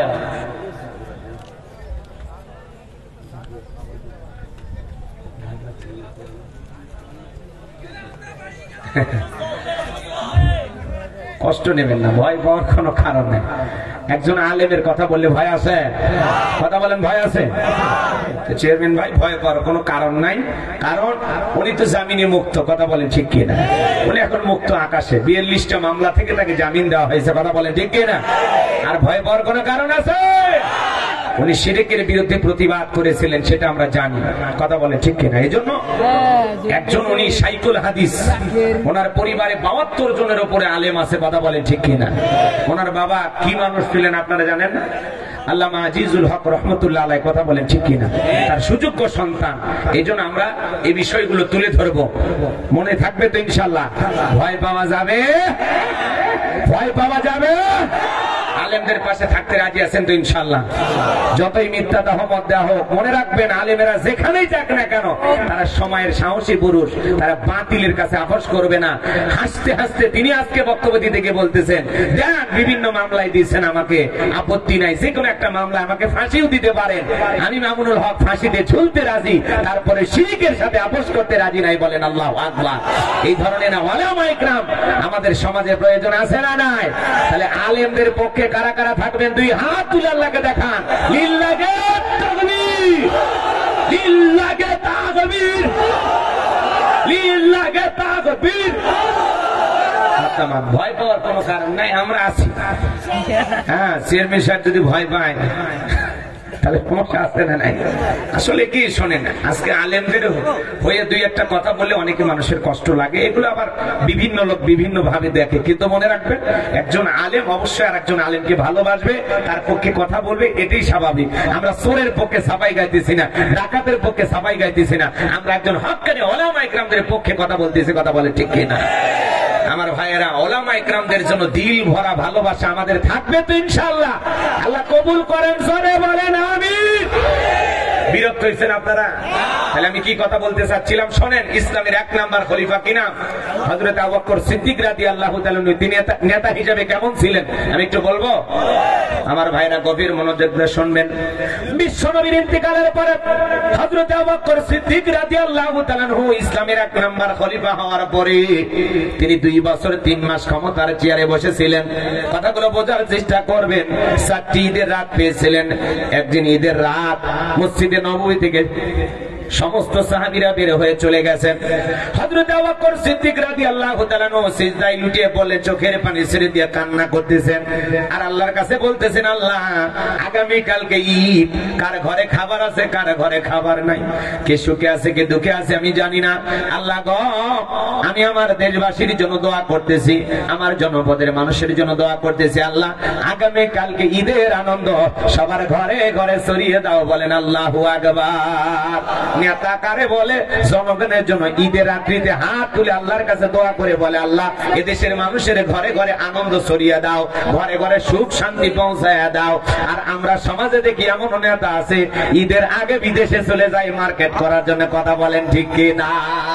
আমার ভাইরা সামনের দিকে যায়। হযরত আবু বকর সিদ্দিক রাদিয়াল্লাহু তাআলা দোয়া করে বাড়িতে চলে যাওয়ার পরে তার প্রিয়তম স্ত্রী ডেকে বলে, স্বামী আগামী কালকে ঈদ হবে, কই ভালো খাবার, কই সন্তানদের পোশাক, কই কি কিছুই তো দেখতে পাচ্ছি না আপনার হাতে। হযরত আবু বকর ডেকে বলে, বিবি রে, যেই রাষ্ট্রের নেতা এখন পর্যন্ত জানতে পারে না কার ঘরে খাবার আছে কার ঘরে খাবার নাই, সেই রাজ্যের নেতার বাড়িতে এত ঈদের আনন্দ করার কোনো প্রয়োজন নাই। বলেন আল্লাহু আকবার। হযরত আবু বকর সিদ্দিক রাদিয়াল্লাহু তাআলা স্ত্রী ঘর থেকে কিছু জবা পাতা খেজুর একটা টোকলা বেঁধে স্বামীর হাতে দিলেন, দিয়ে বলে, স্বামী গো, এগুলো কোথাও বিক্রি করে হলেও সন্তানদের জন্য ভালো পোশাক আর খাবারের ব্যবস্থা করেন। হযরত আবু বকর সিদ্দিক রাদিয়াল্লাহু তাআলা খাবারের টোকলাটা নিয়ে অর্থমন্ত্রী আসলামের কাছে চলে গেলেন। যা বলে, আসলাম রে, এখন পর্যন্ত যে সমস্ত গরিবদের তালিকা অনুযায়ী খাবার পৌঁছায় না, এখান থেকে কিছু টোকলা বেঁধে বেঁধে খাবার গুলো তাদের ঘরে পৌঁছায় দাও। বলেন আল্লাহু আকবার। নেতা কারে বলে? নিজের ঘরের খাবার নিয়ে যা জনগণের মুখে তুলে দেয়। বলেন আল্লাহু আকবার। আদর্শ নেতা কারে বলে? ইসলামিক নেতা কারে বলে? বোঝার চেষ্টা করেন। নিজের ঘরের খাবার জনগণের মুখে তুলে দেয়, আর ওরা জনগণের খাবার নিজে আরাম করে খায়। জনগণ ডাস্টবিনের খাবার করে খায়, ওরা চাইনিজ খায়, ফ্রাই খায়, কাবাব খায়, তেহরি খায়, নিহেরি খায়, বিরিয়ানি খায়, ফাস্টফুড খায়, নানান ধরনের রং বেরঙের খাবার খায়। কথা বলে ঠিক কিনা? এদেশে এমনও মানুষ আছে ডাস্টবিনের খাবার করে খায়। সমাজে এমনও মানুষ আছে 200 টাকা 500 টাকার বিনিময়ে তার ইজ্জতটা বিক্রি করে পেটের খাবার জোগাড় করে। কথা বলে ঠিক কিনা? বড় বড় কথা বলা যায়, কিন্তু সমাজ এগুলো বাস্তবায়ন করা কঠিন। কথা বলে ঠিক কিনা? কষ্ট হচ্ছে আপনাদের? বিরক্ত হইতেছেন? আমার ভাইয়ের এই কথাগুলো বলে অনেকের কষ্ট হবে, কিন্তু আমি আপনাদেরকে বলে যাই, হক কথা বলাই লাগবে। কথা কয় না? বিরক্ত হচ্ছেন আপনারা? হযরত আবু বকর সিদ্দিক রাদিয়াল্লাহু তাআলা একদিন আসরের নামাজ পড়ার পরে তাকায় দেখেন একটা বৃদ্ধ মহিলা কুঝে লেগেছে, লাঠিতে ভর দিয়ে চলতেছেন, মাথার উপরে বিশাল বড় একটা টোকলা। বুড়ি মহিলাকে পেছন থেকে সালাম দিলেন, আসসালামু আলাইকুম। ও বুড়িমা থেমে যান। মহিলা থেমে গেলেন। হযরত আবু বকর যায় বলে, মা এই টোকলাটা নিয়ে কোথায় যাচ্ছেন? যাইতে আপনার কষ্ট হইতেছে? মহিলা ডেকে বলে, হ্যাঁ বাবা কষ্ট হইতেছে। এইবার হযরত আবু বকর সিদ্দিক রাদিয়াল্লাহু তাআলা আনহু ইসলামের 1 নাম্বার খলিফা ডেকে বলে, মা টোকলাটা আমার কাঁধে দেন। কাঁধে টোকলা নিলেন। বুড়ি মহিলার ঘর পর্যন্ত টোকলাটা পৌঁছায়া দিয়া জিজ্ঞাসা করে, মা এই দুনিয়ার জমিনে আপনার কে কে আছে? মহিলা কাঁদতে কাঁদতে ডেকে বলে, খলিফা আমার দুনিয়াতে স্বামী নাই, সন্তান নাই, আল্লাহ ছাড়া অভাগীকে দেখার আর কেউ নাই। ও বুড়িমা আপনার দিনকাল কিভাবে চলে? ভদ্র মহিলা জবাব দিয়ে বলে, বাবা মানুষের দাঁড়ে দাঁড়ে যায়, কেউ যদি আমাকে একটু সহযোগিতা করে সেগুলো খেয়ে আমার দিনকাল চলে যায়। হযরত আবু বকর ডেকে বলে, মা আজ থেকে আর কারো দুয়ারে হাত পাতবেন না, 3 বেলা আপনার বাড়িতে খাবার পৌঁছে দেওয়ার দায়িত্ব আমার। মনে করেন আমি আপনার সন্তানের মতো। বৃদ্ধ নারী ডেকে বলে, বাবা তুমি কেন আমার ঘরে খাবার পৌঁছায় দিবা? হযরত আবু বকর ডেকে বলে, মা মনে করেন আমি আপনার সন্তানের মতো, 3 বেলা খাবার পৌঁছায় দেব। বুড়ি মহিলা ডেকে বলে, বাবা তুমি যদি 3 বেলা খাবার পৌঁছায় দাও, আমি 3 বেলা খাবার খাবো আর বেশি বেশি করে আল্লাহকে সেজদা দেব আর তোমার জন্য দোয়া করব। বলেন আল্লাহু আকবার। হযরত আবু বকর সিদ্দিক রাদিয়াল্লাহু তাআলা নিয়মিত মহিলার বাড়িতে খাবার পৌঁছাইতে লাগলেন। একদিন বৃদ্ধ মহিলা অসুস্থ। হযরত আবু বকর দরজায় ডাক দেয়, মহিলা দরজা খুলতে চায় না। আওয়াজ দিয়ে বলে, বাবা আমি অসুস্থ, আমার শরীরে প্রচন্ড জ্বর, আমি পাতলা পায়খানা করেছি, ঘরটা মেঘে গেছে, এই অবস্থায় ঘর খুলতে পারবো না, দুর্গন্ধে আমার থাকা কঠিন, তুমি কেমনে প্রবেশ করবা? হযরত আবু বকর ডেকে বলে, মা আপনি অসুস্থ, দয়া করে খাবারটা গ্রহণ করেন। বারবার যখন ডাক দিলেন মহিলা দরজা খুলতে চায় না। হযরত আবু বকর ডেকে বলে, মা দয়া করে দরজাটা খুলে দেন, আমার এই খাবারটা গ্রহণ করেন। বারবার যখন মা বলে ডাকতেছেন, বুড়ি মহিলা দরজা না খুলে থাকতে পারলেন না। এবার দরজা যখন খুলে দিলেন, হযরত আবু বকর সিদ্দিক রাদিয়াল্লাহু তাআলা খাবারের টোকলাটা হাতে দিয়ে বলে, মা এই খাবারটা আপনি গ্রহণ করেন আর আপনার ময়লা মাখা পায়খানা কাপড়টা, ময়লা মাখা পায়খানা মাখা কাপড়টা আমি ঝরনার পানি থেকে পরিষ্কার করে এনে দেই। বলেন আল্লাহু আকবার। এমন চরিত্র কি বাংলাদেশের কোন মেম্বারের পাওয়া যাবে? উপরের গুলো নাই বা বললাম, এ বাজান গো আমার সমাজে শুধুমাত্র বলে গরিব দুঃখী কাজ করতে চায়, গরিবের বন্ধু হতে চায়, জনসেবা করার সুযোগ দেন। আসলে মূল কথা তা না। ওদের স্লোগান হলো একটাবার আমার জীবনের উন্নয়ন করার সুযোগ দেন। আপনার কতটুকু উন্নয়ন হবে জানি না, আমার জীবনের উন্নয়ন করতে চাই। কথা বলে ঠিক কিনা? এই জন্য যে লোকের সাইকেল কেনার টাকা নাই সেই লোক এখন মোটর সাইকেল নিয়ে ঘরে, দামি গাড়িতে ঘরে, ঢাকা শহরে বাড়ি বানায়। কথা বলেন ঠিক কিনা? দেশের বাজে 12টা, ওদের হয় ভুঁড়ি মোটা, দেশের বাজে 12টা, ওদের হয় ভুঁড়ি মোটা। এ দেশের ওরাই নেতা, এ দেশের ওরাই হতা, সত্য কথা নাই বলিবার।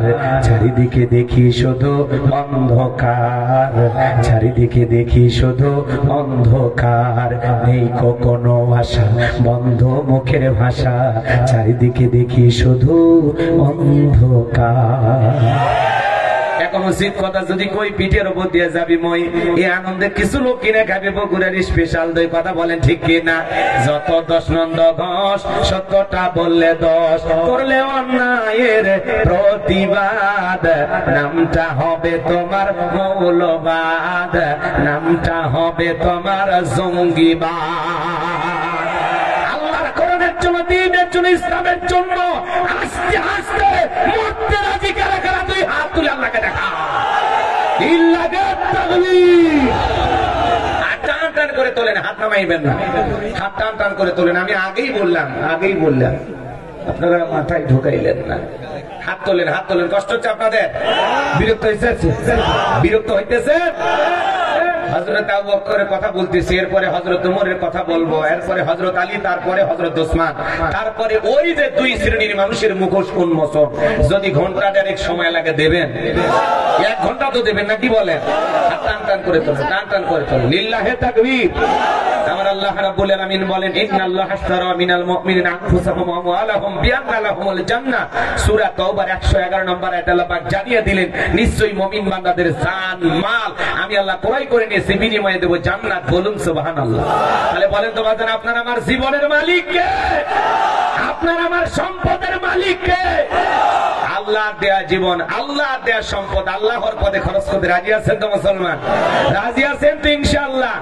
বাম হাত নামান, শুধু ডান হাত তুলে রাখেন, শুধু ডান হাত। আল্লাহ রাব্বুল আলামিন বলেন ইল্লা সাহাবাল ইয়ামিন ফি জান্নাতি ইয়াতাসাআলুন, ডানপন্থী যারা জান্নাতের বাগানে থাকবে তারা, ডানপন্থী যারা আল্লাহর প্রিয় হবে তারা, বলুন আল্লাহু আকবার।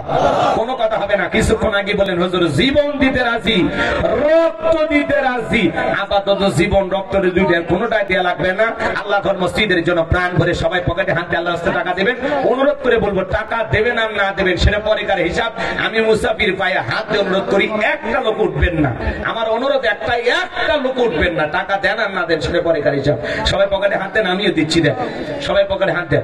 ছেলে পেলে যারা আসো ব্যাগ নিয়ে, রুমাল নিয়ে, চাদর নিয়ে, যার কাছে যা আছে তাই নিয়ে মাঠে নামো, খেলা হবে। হ্যাঁ সবাই যান, সবাই যান, সবাই পকেটে হাত দেন, আমিও দিলাম। দেন সবাই পকেটে হাত দেন, সবাই পকেটে হাত দেন, সবাই পকেটে হাত দেন। 10, 20, 50, 200, 100, 500, 2,000, 5, 10, 1000, 1, 2 লাখ, যে যা পারেন আল্লাহর রাস্তায় পকেটে হাত দিয়ে টাকা বের করে দেন। খবরদার কেউ যেন আবার বিড়ি ম্যাচ দিন না। 2014 সালে ওয়াজ করতে গেছিলাম রংপুর তারাগঞ্জ, ওই জায়গায় কালেকশন চলতেছিল। একজন ব্যাগের ভিতর দিয়েছিল 2 প্যাকেট বিড়ি, দিয়ে লিখে দিয়েছে 1 প্যাকেট মাহফিল কমিটির আর 1 প্যাকেট বক্তা। কত বড় দুষ্ট লোক চিন্তা করেন। এই জন্য সবাই পকেটে হাত দিয়ে আল্লাহর রাস্তায় টাকা দিবেন। আমার হাতে 2, 4, 5, 10 হাজার যারা দিবেন তাড়াতাড়ি দেন, সময় কম। আমি এটা শুরুতেই বলছিলাম, বেশি বুঝলে ঝামেলা, কম বোঝা লাগে।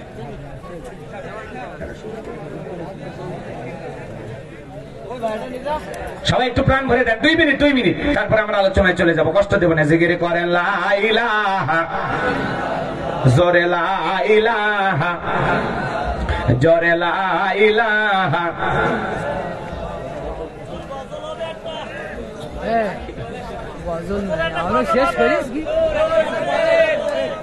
বলতেছি ভাই 2 মিনিট, 2-1 মিনিট, যে যা পারেন দেন। মহিলা প্যানেল লোকজন পাঠাতে, আমরা মা বোনদের বয়স আছেন, মা ও মা আপনাদের বেশি করে দান করা দরকার, কারণ আপনারাই বারবার এই দেশের সরকার। মা বোনদেরকে আল্লাহ বেশি করে দান করা তৌফিক দান করুন, জোরে বলেন আমিন।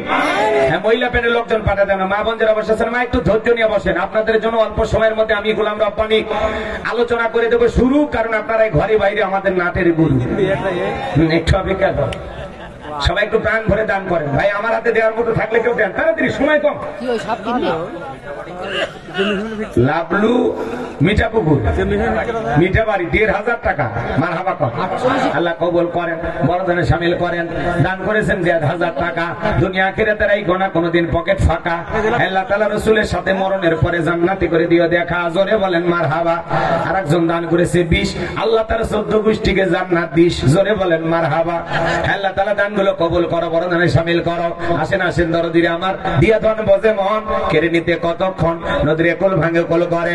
এই তো নদীর খেলা, সকালবেলা টাকাবেলা, তুই ফকির সন্ধ্যাবেলা। দান করিলে মাল কমে না, নেকির পাল্লা হয় ভারী। গুনাহ খাতা মাফ করে দে আল্লাহ, জান্নাতে বানায় দিও ঘর বাড়ি, জোরে বলেন মারহাবা। তোমার একজন বান্দা দান করেছে 110, আল্লাহ তার 14 গোষ্ঠীকে জান্নাতে দিও ফসা ফস। দানটা কবুল করো, বড়দানে শামিল করো। এই দানে ছেলেকে লক্ষ লক্ষ টাকার মালিক বানায় দাও, দুনিয়া আখিরাতে ইজ্জত সম্মান বাড়ায় দাও, জোরে বলেন আমিন।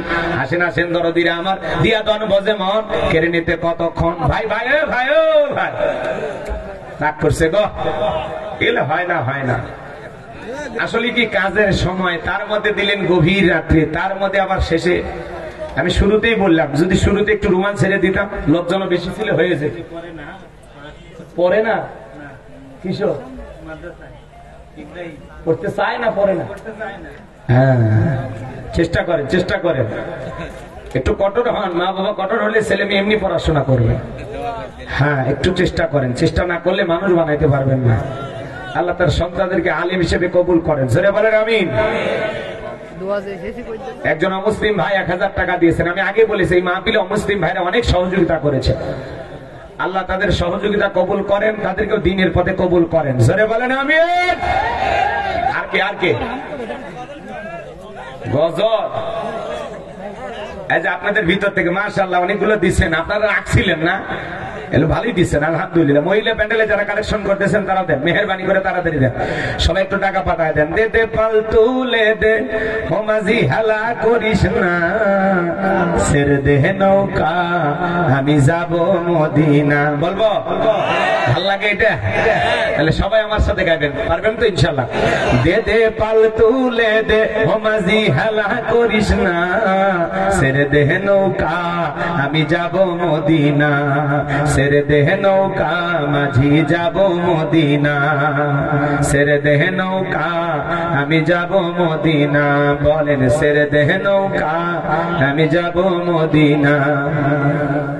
মক্কায় নবী এলো মায়া মিনার ঘরে, কি আরে মুখস্থ আছে না? মাশাআল্লাহ, বলেন বলেন।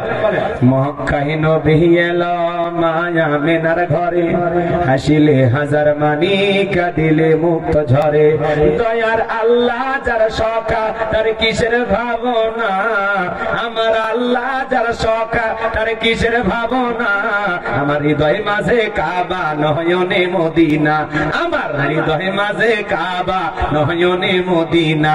দে দে পাল তুলে দে মাঝি হালা করিস না, সেরে দেহ নৌকা আমি যাব মদিনা।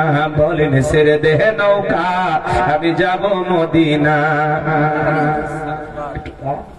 ফারুক মেম্বার 500 টাকা আল্লাহ কবুল করেন, জোরে বলেন আমি। সেরে দেহ নৌকা আমি যাব মদিনা। বলেন সেরে দেহ নৌকা নূরে রওশনীতে। বলেন মনে নাই? কষ্ট হচ্ছে? তাহলে আপনারও খাওয়া লাগবে তো। বলেন বলেন, পারবেন না? না তাহলে গায়ে লাভ।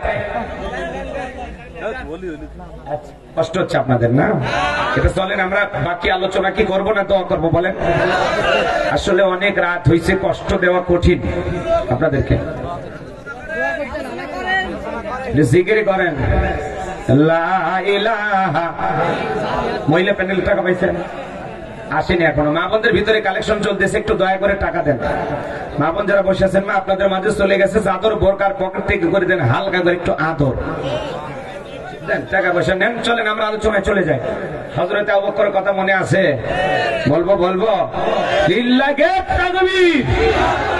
ভালো গান আপনারা গাইতে পারেন না, খালি আজে বাজে গান শিখছেন। হ্যাঁ, আর আমি ওইগুলা দুই এক জায়গায় বলছিলাম, আমার নিয়ে মানুষ টল করুক, সমস্যা নেই। ওদের সমালোচনা যাবে একদিক দিয়ে, আমি আমার জায়গায় চলে যাব। আসলে 2-2.5 ঘন্টার আলোচনা শুনে মানুষ সমালোচনা করে না। এই যে আপনারা দেখছেন একটা গানের কনসার্টে আমেরিকান না কোথাকার যেন একটা গায়ক গান গাওয়ার জন্য সে লেফে লেফে লেফে লেফে মঞ্চের দিকে যাইতেছে। এটা দেখবেন বাংলাদেশের বিভিন্ন নেতাদের ওই ছবিটা দিয়া এডিট কইরা, মনে করেন একদিন ওবায়দুল কাদের সাহেব যাইতেছে, আর একদিন আর এক নেতা যাইতেছে, আর একদিন দেখবেন জাহিদ খান যাইতেছে। এগুলো যাইতে যাইতে আজকে আবার দেখলাম যুবকেরা এডিট কইরা গিয়াসউদ্দিন তাহিরি ভাইকে লাগায়া দিছে ওর মুখটা। হ্যাঁ, এর মুখ লাগায়া দিছে। আবার যাইতে যাইতে যাইতে যায় মঞ্চে যায় ওইরকম নাচানাচি করে গান গাইতেছে। একটা মানে এডিটের মাধ্যমে বিভিন্ন লোক আপনার ছবি লাগাইয়া আপনি এডিট কইরা ওইরকম মঞ্চে যায় লাপাইতেছে, আর এমন নাচানাচি করতেছে মনে হয় গিয়াসউদ্দিন তাহিরি সাহেব নাচতেছে, কিন্তু আসলে তা না। এগুলো এডিট কইরা যুবকেরা এগুলো ভাইরাল করতেছে টিকটক ভিডিওর মাধ্যমে। কথা বলে ঠিক না? তাহলে গাইছে গান সে আমেরিকার একজন পপ তারকা, সে লাফায়া লাফায়া গান গাইছে। ওইটা করে বাংলাদেশের বিভিন্ন নেতাদের ছবি দিয়া, বিভিন্ন নায়কের ছবি দিয়া, বিভিন্ন ক্রিকেটার ফুটবলার এদের ছবি দিয়া লাফায়া লাফায়া এগুলো করতেছে। আজকে আবার গিয়াসউদ্দিন তাহিরি ভাইকে দেখলাম, তাকে নিয়ে এরকম এডিট করে বানাইছে। কেউ লিখেছে সিসি একজন আলেমের সাথে চরম বেয়াদবি করা হচ্ছে। এইভাবে একজন আলেমের মুখ লাগাইয়া কেন এগুলো এডিট করিয়া যুবকেরা টিকটক ভিডিওতে ছাড়লো। এগুলো আবার দেখবেন লক্ষ লক্ষ মানুষ দেখতেছে। এগুলো করা থেকে যুবকদের যেন আল্লাহ হেদায়েত দান করেন। একটু জোরে বলেন আমিন। ভাই, কারো সম্মানী ভাবে নষ্ট করা যাবে? একজন আলেমের সাথে এরকম আপনারা ডিজে পার্টির গান টান লাগাইয়া দিয়ে এগুলো করতেছেন, এগুলো থেকে বিরত থাকেন। আল্লাহ যেন আমাদের সবাইকে সঠিক বুঝ দান করেন। একটু জোরে বলেন আমিন। আমার ভাইয়েরা গভীর মনোযোগ দিয়ে কথাগুলো শুনবেন। তাহলে যুবকেরা তোমরা এগুলো দেখেছো, অনেক যুবক দেখবেন আবার নিজের ছবি লাগাইয়া এরকম এডিট করিয়া সেটা আবার টিকটক ভিডিওতে ছাড়তেছে। যুবকেরা আবার পাগল পারা হয়ে যায়, যখন যে অ্যাপস দেখে, যখন যে টিকটক দেখে, ওইটা আবার নিজেরা করার চেষ্টা করে। আল্লাহ যুব সমাজকে টিকটকের নেশা থেকে হেদায়েত দান করেন। একটু জোরে বলেন আমিন, আর একটু জোরে বলেন আমিন। যে কথা বলতে চাচ্ছিলাম বাজান গভীর মনোযোগ দিয়ে শুনবেন। হযরত আবু বকর সিদ্দিক রাদিয়াল্লাহু তাআলা নিয়মিত খাবার পৌঁছায় দিতে লাগলেন। ভদ্র মহিলা খাবার খায়, অনেক লম্বা ইতিহাস, লম্বা ঘটনা, এত কথা বলার সুযোগ আমার হাতে নাই। হযরত আবু বকর সিদ্দিক রাদিয়াল্লাহু তাআলা ইন্তিকালের পরে ইসলামের দ্বিতীয় খলিফা নাম কি? আরো জোরে বলেন কি নাম? হযরত ওমর ফারুক সিদ্দিক। হযরতে ওমর ফারুক রাদিয়াল্লাহু তাআলা বলেন আল্লাহু আকবার। আমিরুল মুমিনিন হযরত ওমর ফারুক রাদিয়াল্লাহু তাআলা তিনি যখন খেলাফতের দায়িত্ব পেলেন বাজান গো আমার, গভীর নিশিতে তাহাজ্জুদের সালাত আদায় করার পরে ডেকে বলে, বিবি রে, রাঙা তরবারি দাও, ছদ্মবেশ ধারণ করে দেখতে হবে কে সুখে আছে কে দুঃখে আছে। আল্লাহ খেলাফতের দায়িত্ব দিয়েছে, ঘরে বসে থাকলে চলবে না, জনগণের দুঃখ দুর্দশা আমাকে দেখতে হবে। হযরত ওমর ফারুক রাঙা তরবারি নিয়ে রওনা করলেন। পথ চলতে চলতে তাকায় দেখেন একজন যুবক, সালাম দিলেন, আসসালামু আলাইকুম আমিরুল মুমিনিন। হযরত ওমর ফারুক সালামের জবাব দিয়ে বলে, যুবক রে, এত রাত্রি বেলায় কেন তুমি এই জায়গায় দাঁড়িয়ে আছো? যুবক দেখে বলে, ও খলিফা, আল্লাহ খেলাফতের দায়িত্ব দেওয়ার পরে সারাটা জীবন তো মানুষের বাড়িতে ডিউটি করলেন, নিজের বাড়ির খবর রাখলেন না, আপনার বাড়িতে একটা রক্তাক্ত শিশুর লাশ আছে। হযরত ওমর ফারুক দেখে বলে, যুবক তুমি সাবধানে কথা বলো। ওমরের নাম শুনলে বাঘে ছাগলে এক খাদে পানি খায়। ওমর যেই রাস্তা দিয়ে যায় 40 দিন পর্যন্ত শয়তান ওই রাস্তা দিয়ে হাঁটার সাহস পায় না। আমি ওমর রানিং খলিফা থাকা অবস্থায় আমার রাজ্যের ভিতরে একটা শিশু হত্যাকাণ্ডের ঘটনা ঘটেছে, তুমি কি বলতে চাও? যুবক দেখে বলে, খলিফা, বিশ্বাস যদি না করেন আপনার বাড়িতে যান, তল্লাশি চালান, সার্চ করে দেখেন, অবশ্যই আপনি পাবেন। যুবকের কথা শুনে হযরত ওমর ফারুক বাড়ির দিকে রওনা করলেন। যুবক দেখে বলে, খলিফা, আপনি যদি ওই প্যাকেট থেকে লাশটা বের করার পরে আসামি খুঁজে না পান, দেখবেন ওই প্যাকেটের ভিতরে একটা ছোট্ট সিরকুট লেখা আছে, ওই সিটির ভিতরে সামান্য হলে একটা তথ্য দেওয়া আছে। হযরত ওমর ফারুক এইবার বাড়িতে চলে গেলেন, লোকজনকে ডেকে বলে, পুরো বাড়ি সার্চ করো, দেখো তো কোথাও কোনো প্যাকেট পাওয়া যায় কিনা। এইবার একটা রক্তাক্ত প্যাকেট নিয়ে আমার ভাইয়েরা হযরত ওমর ফারুকের সামনে হাজির হয়ে গেল। হযরত ওমর ফারুক ডেকে বলে, প্যাকেটটা খোলো তো দেখি।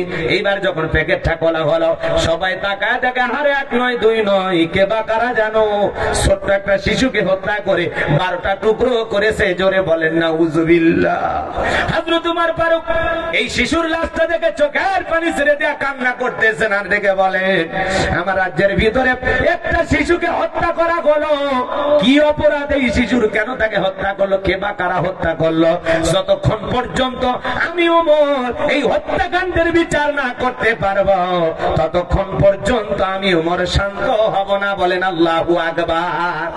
আর আমার দেশে একটা হত্যাকাণ্ডের ঘটনা ঘটলে বিচারের দাবিতে মানববন্ধন করা লাগে, ধর্ষণের ঘটনা ঘটলে বিচারের দাবিতে মানববন্ধন করা লাগে।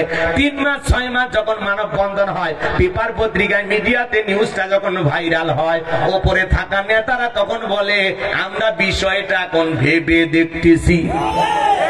কথা বলেন না কেন? এরপরে 3 সদস্যের তদন্ত কমিটি গঠন করা হয়, কিয়ামত এসে যায়, তারপরে রিপোর্ট কি পাওয়া যায় না। কথা বলে ঠিক না? এই হলো সমাজের অবস্থা। বিচারের দাবিতে মানববন্ধন করা হয়, কিন্তু বাজান গো আমার, এরপরেও সমাজে বিচার পাওয়া যায় না। আর হযরত ওমর ফারুক লাশের সামনে দাঁড়িয়ে বলতেছেন, কোন মানববন্ধন করা লাগলো না, কোন মিডিয়াতে প্রচার করা লাগলো না। হযরত ওমর ডেকে বলতেছে, যতক্ষণ পর্যন্ত এই শিশু হত্যাকাণ্ডের বিচার না করতে পারবো, ততক্ষণ পর্যন্ত আমি ওমর শান্ত হব না। বলেন আল্লাহু আকবার। যে কথা বলতে চাচ্ছিলাম বাজান গো আমার, এইবার হযরত ওমর ফারুক থেকে বলে, দেখো তো ওই প্যাকেটের ভিতরে কোনো সিডি পাওয়া যায় কিনা। খুঁজতে খুঁজতে একখানা চিঠি পাওয়া গেল। ওই চিঠির ভিতরে 2 লাইন কথা লেখা আছে। 1 নাম্বার হলো পবিত্র কোরআনুল কারীমের সূরা মাইদার 44 নম্বর আয়াতের শেষের অংশ, ওয়ামাল্লাম ইয়াহকুম বিমা আনজালাল্লাহু ফাউলাইকা হুমুল কাফিরুন।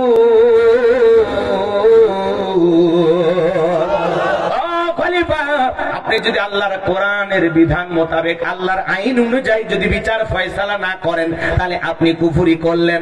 আল্লাহ রাব্বুল আলামিন বলেন যারা আল্লাহর বিধান মোতাবেক বিচার কার্য পরিচালনা করে না ওরা হলো কাফের। ওরা কি?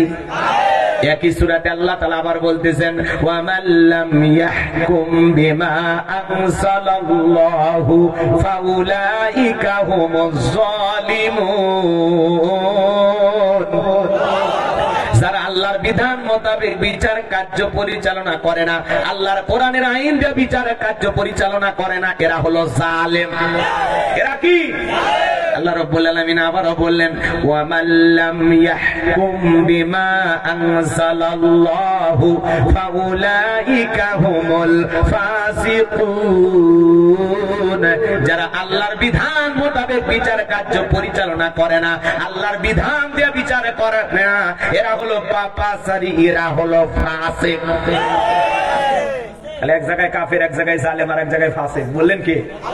তাহলে যারা আল্লাহর জমিনে আল্লাহর দ্বীন দিয়া, আল্লাহর বিধান দিয়া, আল্লাহর নিয়ম নীতি দিয়া বিচার পরিচালনা করে না, এরা জালেম, এরা কাফের। কথা বলেন ঠিক কি? কথা গোলাম রব্বানি নাকি আমার আল্লাহ? তাহলে আল্লাহর বিধান দিয়া বিচার কার্য পরিচালনা করা দরকার আছে না নাই? একজন হত্যাকারীর বিচার যদি আল্লাহর কোরআন দিয়ে করা হয়, হত্যাকাণ্ড বন্ধ হয়ে যাবে। আল্লাহর বিধান অনুযায়ী একজন চোরের হাত যদি কেটে বিচার করা হয়, বাংলাদেশের চোরেরা চুরি বন্ধ করে তওবা করে আল্লাহর ওলি হয়ে যাবে। একজন ধর্ষকের বিচার আল্লাহর কোরআন দিয়ে যদি করা হয়, শিশু ধর্ষণ করা দূরের কথা, বৃদ্ধ মহিলা ধর্ষণ করা দূরের কথা। আজকে অবাক হয়ে যায়, কয়েকদিন আগে কুমিল্লাতে একটা 9 বছরের শিশুকে একজন বেয়াদব নিশাখোর ধর্ষণ করে গলা টিপে হত্যা করেছে। র্যাবের একজন ভাই ব্রিফিং করতেছে, চোখের পানি ছেড়ে দিয়ে কাঁদলেন। এরকম হাজারো শিশু প্রতিদিন জীবন দিচ্ছে, কিন্তু বিচার হচ্ছে না। বাংলাদেশের সর্বোচ্চ পর্যায়ে মা বোন ক্ষমতায়, এরপরেও দেশে ধর্ষণ বন্ধ হচ্ছে না। এটা দুঃখের বিষয়। আমরা অনুরোধের ভাষাই বলবো, মাননীয় প্রধানমন্ত্রী ফজরের সালাত পড়িয়া, কোরআন পড়িয়া দিন শুরু করে। বাংলাদেশে 560টি মডেল মসজিদ নির্মাণ করতেছেন। কথা বলেন না কেন আপনারা? এই যে ভালো কাজগুলো করতেছেন, পদ্মা সেতু করলেন, বঙ্গবন্ধু টানেল করলেন, এই যে বিভিন্ন কাজ করতেছেন, রাস্তাঘাটের যে ব্যাপক উন্নয়ন, আলহামদুলিল্লাহ। আমরা বলতে চাই এর পাশাপাশি যারা দুর্নীতি করতেছে, চুরি করতেছে, লুটপাট করতেছে, দেশের টাকা বিদেশে পাচার করতেছে, যারা হত্যাকাণ্ডের ঘটনা ঘটাচ্ছে, যারা ধর্ষক, এদের এমন বিচার করুন, এমন বিচার করুন, এমন বিচার করুন, যাতে বাংলাদেশে আর এই ধরনের জঘন্য অপরাধ গুলো করার সাহস আর কেউ যেন না পায়। কথা বলেন ঠিক? একবার আল্লাহর কোরআন দিয়ে একটু বিচার করেন, অনুরোধের ভাষাই বলি। কথা বলেন না কেন? আমাদের কথাগুলো শোনেন, আল্লাহর বিধান অনুযায়ী কাজ করেন। সূরা হজের ভিতরে আল্লাহ পাক বলেছেন, আমি যদি কোন মুসলিম শাসককে, কোন ইমানদারদেরকে আমি আল্লাহ যদি ক্ষমতা দান করি, তারা 4 দফা কর্মসূচি পালন করবে। কথা বলেন ঠিক কিনা? আপনারা একটা বাড়ি 4 দফা কর্মসূচি পালন করেন, দেখবেন বাংলাদেশের মানুষ আপনাদের জন্য নামাজ পড়ে পড়ে দোয়া করবে, তাহাজ্জুদ পড়ে পড়ে দোয়া করবে। কথা বলেন ঠিক কিনা? স্বাধীনতার এত বছর কেটে গেল, 53 বছর চলে গেল, মুসলিম শাসক এসেছে, কিন্তু মুসলমান শাসকের নেতৃত্ব মানুষ দেখতে পারলো না। মুসলমান শাসক এসেছে, কিন্তু একজন আলেম শাসক হিসাবে আমরা পাইলাম না। কথা বলেন ঠিক কিনা? যদি পাইতাম তাহলে বাংলাদেশ আর বাংলাদেশ থাকতো না, এটা সোনার দেশ জান্নাতের টুকরায় পরিণত হয়ে যেত। কথা বলে ঠিক কিনা? মুসলিম ক্ষমতা এসেছে, মুসলমান ক্ষমতা এসেছে, ইমানদাররা ক্ষমতায় আছে, আসবে, কিন্তু কেউ আল্লাহর কোরআনের আইন দিয়া সমাজ রাষ্ট্র পরিচালনা করতে পারে না। এটার বিষয়ে আমরা অত্যন্ত লজ্জিত, দুঃখিত। কথা বলেন ঠিক কিনা? কষ্ট হচ্ছে আপনাদের? এই 4 দফা কর্মসূচি যদি সমাজে বাস্তবায়ন করা যায়, কথা বলেন না কেন? 1 নাম্বার, নামাজকে বাধ্যতামূলক করতে হবে। ভোলার চর ফ্যাশন এলাকায় ছোট্ট বাজার, আজান হলে সমস্ত মানুষ মসজিদে যায়, আল্লাহকে সিজদা দেয়, দোকানদারি বন্ধ করে। আমার ভাইয়েরা, সাংবাদিকেরা প্রশ্ন করতেছে আপনাদের এখানে কি চুরি হয় না? তখন বলতেছে না, আজ 32-35 বছর ধরে আমরা এইভাবে সালাত আদায় করতেছি, আজান দিলে সমস্ত দোকানদারি বেচাকেনা বন্ধ করে আমরা মসজিদে যাই, জীবনে কোনোদিন আমাদের দোকান থেকে একটা সুতাও চুরি হয় নাই। বলেন আল্লাহু আকবার। আমি মনে করলাম এটা মনে হয় বাংলাদেশে একটা প্রথম ঘটনা না। এরপরে আবারও একটা নিউজ পাইলাম, দিনাজপুরের চিরির বন্দর থানার বাজারের নামই হলো শান্তির বাজার। মুসলিম এবং অমুসলিমেরা সবাই মিলে যে বাজারে বসবাস করে, আমার ভাইয়েরা ওখানে আজান দেওয়ার পরে মুসলিম ভাইয়েরা মসজিদে চলে যায়। ওই বাজারের মানুষেরা বলতেছে 100 বছরের ইতিহাসে এই বাজারে আজ পর্যন্ত একটা বেগুন চুরির মতো ঘটনাও ঘটেনি। বলেন আল্লাহু আকবার। তার মানে বোঝা যায় আল্লাহর বিধানেই শান্তি, আল্লাহর বিধানে মুক্তি। আল্লাহ রেখে যাওয়া, আল্লাহ রাব্বুল আলামিনের পাঠানো বিধান মোতাবেক, রাসূলের রেখে যাওয়া আদর্শ মোতাবেক যদি আমরা চলি, শান্তি আর মুক্তির পথ দেখাবেন কে? বাংলাদেশ আর বাংলাদেশ থাকবে না, জান্নাতের টুকরায় পরিণত হবে। কথা বলেন ঠিক কিনা? এমন শান্তির সমাজ কায়েম করার জন্য আমাদের সবাইকে ঐক্যবদ্ধ হওয়ার দরকার আছে না নাই? এবার জানবো, আমার একবার যদি আমরা দিন বিজয় করতে পারি, ইসলামকে প্রতিষ্ঠিত করতে পারি, কোরআনের রাজ কায়েম করতে পারি, আল্লাহর হুকমত, আল্লাহর বিধানকে যদি জমিনে প্রতিষ্ঠিত করতে পারি, এবার জানবো আমার সকল ধর্মের মানুষ নিরাপদে বসবাস করবে, কোনো মারামারি, হিংসা, কাটাকাটি এগুলো থাকবে না, সমাজে শান্তি বিরাজ করবে। কথা বলেন ঠিক কিনা? কিন্তু মানব রচিত আইন দিয়া মানুষের তৈরি করা বিধান মোতাবেক করছেন কালেও সমাজ রাষ্ট্রে কখনো শান্তি ফেরানো সম্ভব হবে না। দুনিয়াতে অশান্তির আগুন দাবানলের মতো দাও দাও করে জ্বলতেছে। শান্তি আসবে তখন, কোরআনের সমাজ কায়েম হবে যখন। কথা বলেন ঠিক কিনা? আমার ভাইয়েরা, হযরত ওমর ফারুক রাদিয়াল্লাহু তাআলা তাকায়া দেখেন, সিরির 1 নাম্বার লাইনে লেখা আছে খলিফা, আপনি যদি আল্লাহর বিধান মোতাবেক বিচার ফয়সালা না করেন তাহলে আপনি কুফরি করলেন। সিরির 2 নাম্বার লাইনে লেখা আছে খলিফা, আপনি যদি আসামি খুঁজে না পান, আপনার বাড়িতে দাসী আছে, তাকে আপনি জিজ্ঞাসা করবেন, দাসী আপনাকে সামান্য হলেও তথ্য দিতে পারবে। হযরত ওমর ফারুক চতুর্দিকে লোকজন পাঠিয়ে দিলেন, কয়েকদিন খোঁজাখুঁজি করা হলো, কোথাও যখন এই শিশু হত্যাকাণ্ডের আসামি খুঁজে পাওয়া গেল না, কোথাও থেকে কোনো তথ্য পাওয়া গেল না। এইবার বাড়ি দাসীকে রিমান্ডে নিয়েছেন, দাসী এই শিশু হত্যাকাণ্ডের ব্যাপারে তুমি কি জানো? এইবার মহিলা জবাব দিয়ে বলে, খলিফাতুল মুসলিমিন, আমিরুল মুমিনিন, আমি যতটুকু জানি ততটুকু বলবো, এক বিন্দু মিথ্যাও বলবো না, এক বিন্দু বাড়িও বলবো না।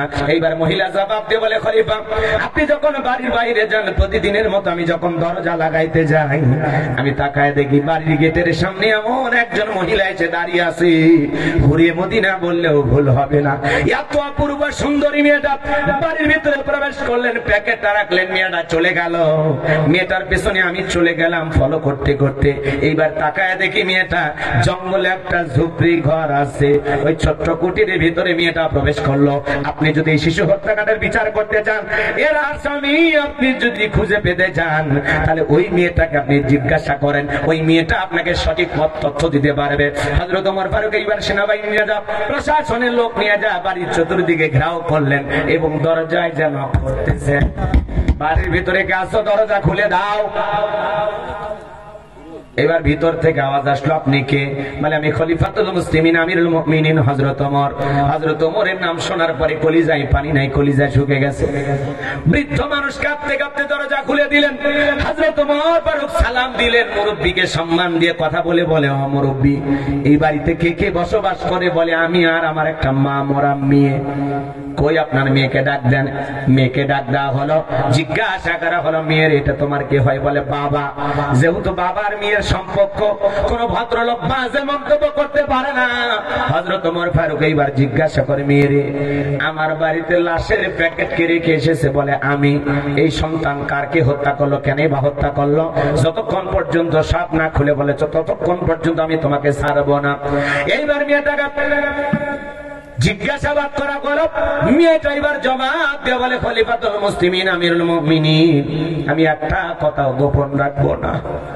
আমিরুল মুমিনিন, ওই সন্তান দুনিয়ার আর কারো সন্তান নয়, ওই সন্তান হলো আমার নারী সেরা ধন। হযরত ওমর ফারুক জিজ্ঞাসা করে, মহিলারে, ওই সন্তানটা কেন আমার বাড়িতে রেখে আসলা? কে বা তারে হত্যা করলো?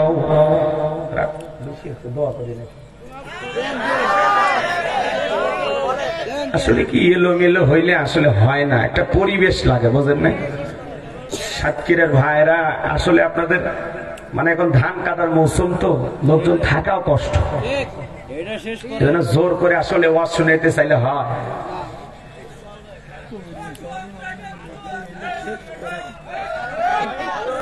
বেটা চল, ওই একটাই ভক্ত আছে আমাদের,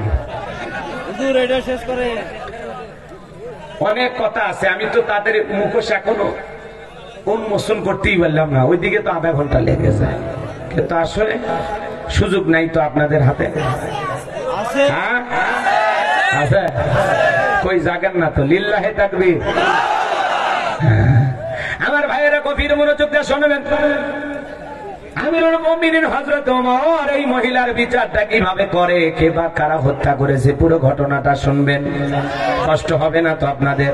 তাহলে ভালো করে বুঝবেন। আল্লাহ রাব্বুল আলামিনের কাছে সেদিন তারা বলবে, ওয়াকালু রাব্বানা ইন্না আতআনা সাদাতানা ওয়া কুবারানা ফাআদাল্লুনা সাবিলা।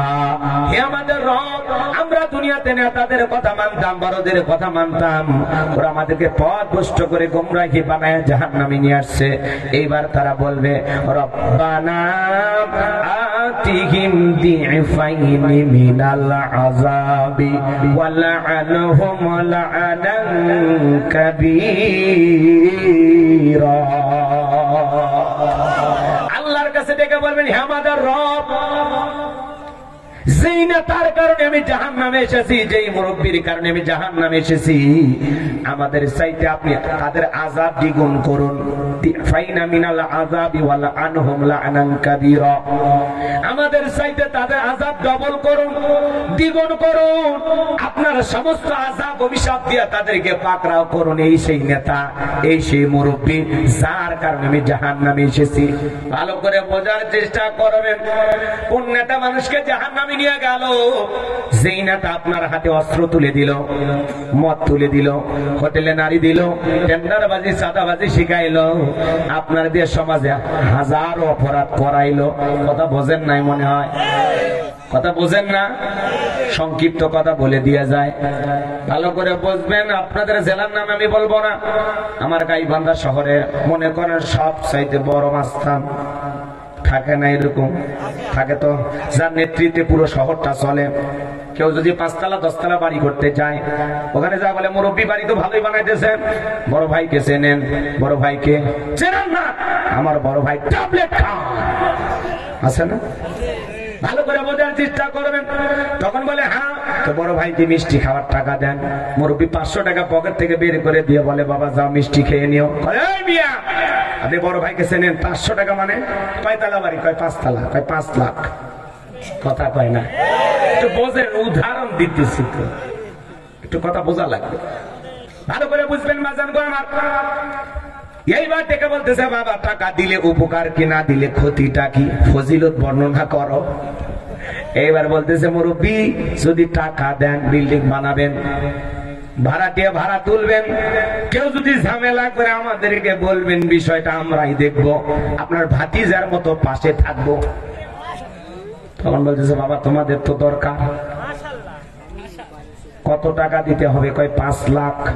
কয় না দিলে, কয় বিল্ডিং যেটুকু দাঁড় করাইছেন এখানে স্টপ, পুলিশ থানা যেখানে যাবেন বাড়াবাড়ি করবেন, জোর করে জমি দেখবেন আপনার নামে নাই, আমার নেতার নামে হয়ে যাবে। তখন বলতেছে, বাবা মারাত্মক, ঠিক আছে যাও। মারাত্মক কথা বলছে, তুমি সব বুঝে ফেলে দিছি, তুমি রবিবারের দিনে আইসো, ব্যাংক থেকে তুলে দিও। এবার গেছে 5 লাখ টাকা দিয়ে দিছে, বড় ভাইয়ের সামনে হাজির। ওই যে অমুক এলাকায়, গাইবান্ধার অমুক এলাকায় 5 তলা বিল্ডিং হচ্ছে, অমুক 5 লাখ দিয়েছে মিষ্টি খাওয়ার জন্য আপনাকে। সাবাস, তোর নাম কি? কয় রুবেল। এগুলো লাইনে রুবেল চলে? আজ থেকে তোর নাম বুলেট। কথা বলার আগে ছিদ্র করে দিবি। কথা বলেন না কেন? এই যে রুবেল থেকে বুলেট বানায়, সহজ সরল ছেলেটাকে ক্যাডার বানায়, মাস্তান বানায়, মৎখর বানায়। কথা বলে ঠিক না? এই সমস্ত নেতাদের ছত্র ছায়ায় যারা বড় হয়ে কিশোর গ্যাং হবে, ক্যাডার হবে, মাস্তান হবে, ওই মানুষগুলো যাবে জাহান্নামে, তার নেতাও জাহান্নামে, তার অনুসারীও। তখন বলবে, এই সেই নেতা, এর কারণে আমি জাহান্নামে আসছি। কথা বলেন না কেন? আর আর নেতা যদি আদর্শবান হয় ভালো হয়, দেখে বলবে আমার কর্মীরা আজান দিয়েছে চলো মসজিদে যায়। ছেলেদেরকে বলবে খবরদার আমার নাম বলে কারো কাছ থেকে 10 টাকা চাঁদা তুলবি না, আমার গরিব জনগণের উপরে জুলুম করা যাবে না, তোদের টাকা লাগলে আমাকে বলবি। কথা বলেন ঠিক কিনা? সেই নেতা নিজেও নামাজি, তার কর্মীদেরকে নামাজ আদায় করে, এমন নেতা আমাদের সমাজে দরকার। যেই নেতা তার কর্মীদেরকে পেছনে দাঁড় করায় নিয়ে নামাজের ইমামতি করার ক্ষমতা রাখে। কথা বলেন ঠিক কিনা? তাহলে সমাজ পরিবর্তন হয়ে যাবে, দেশ এগিয়ে যাবে। কষ্ট হচ্ছে আপনাদের? তাহলে কথা কি বুঝছেন নাকি আরো বুঝেন লাগবে? হ্যাঁ, আরো অনেক কথা আছে, কিন্তু আমি আর বলবোই না ওদিকে। এটা হলো নেতার কথা আমি বললাম। নেতা চাইলে আপনাকে আদর্শ মানুষ বানাইতে পারে, ভালো মানুষ বানাইতে পারে। আমাকে যদি নেতা মানিস তাহলে নামাজ পড়লে 5 ওয়াক্ত। কথা কয় না? কথা আছে না, সৎসঙ্গে স্বর্গবাস, অসৎসঙ্গে সর্বনাশ। আপনি সুদখোরের সাথে ওঠা বসা করবেন, কয়েকদিন পরে দেখবেন আপনিও সুদখোর। ঘুষখোরের সাথে ওঠা বসা করেন, আপনি ঘুষখোর হবেন। বেনামাজির সাথে ওঠা বসা করলে আপনি বেনামাজি হবেন। কথা বলি কি না? ভালো করে বুঝবেন, একটু বোঝেন। আর বড় মুরব্বী কারা? মুরব্বী কারা? কাউকে যদি আপনি বড় ভাই মানেন অথবা মুরব্বী হিসেবে শ্রদ্ধা করেন, শ্রদ্ধা মানে এই শ্রদ্ধা না প্রিন্সিপাল স্যারকে যেরকম শ্রদ্ধা করা হয় ওইরকম না, এটা অন্য শ্রদ্ধা। কিছু বড় ভাই থাকে না হোমরা সোমরা, বিশাল মোষ আছেন, বড় ভাই মানে। মনে করেন ওই ছেলেটা কোনো কারণে একটা বড় ধরনের একটা ঘটনা ঘটাইছে, আচ্ছা বলতেছে বড় ভাই আমি তো এই কাজ করে ফেলে দিয়েছি। তখন বলে এই এলাকার বিচার সালিশ কি করে? আমি তোর বড় ভাই রে, আমি তো মরি নাই রে, চুপ আয়। বিচার সালিশ করে বলে ছোট ছেলে মাথা গরম হয়েছে, ধর্ষণ হয়েছে, ঘটনা যা হয়েছে হয়েছে, ও দেবে 2 লাখ, আমি দেবো 1 লাখ, 3 লাখ টাকা দিয়ে দিলাম, ঘটনা এই থেকে ধামাচাপা দেন, অন্য জায়গায় বিয়ে দেন, বিয়ের দিনে দাওয়াত দিন, আমি একটা গিফট দেবো। এই যে রফা দফা।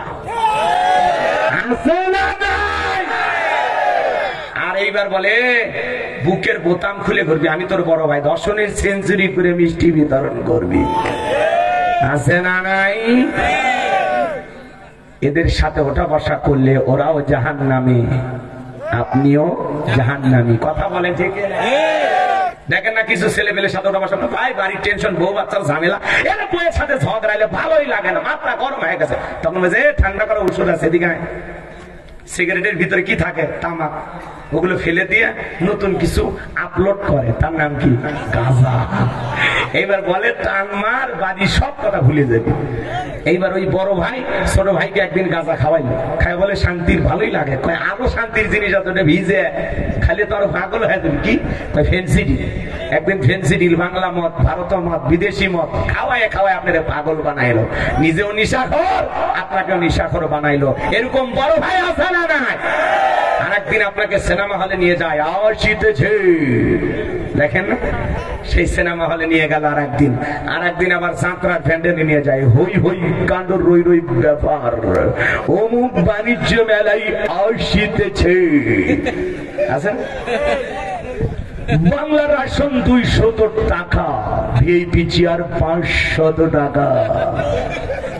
না ভাই, এগুলোতে একদিন যাত্রা দেখাইতে নিয়ে যায়, একদিন সিনেমা হলে নিয়ে যায়, আপনার চরিত্রটা নষ্ট করে। সুযোগ পাইলে আরো কোন কোন জায়গায় নিয়ে যায় আমি আর বললাম না।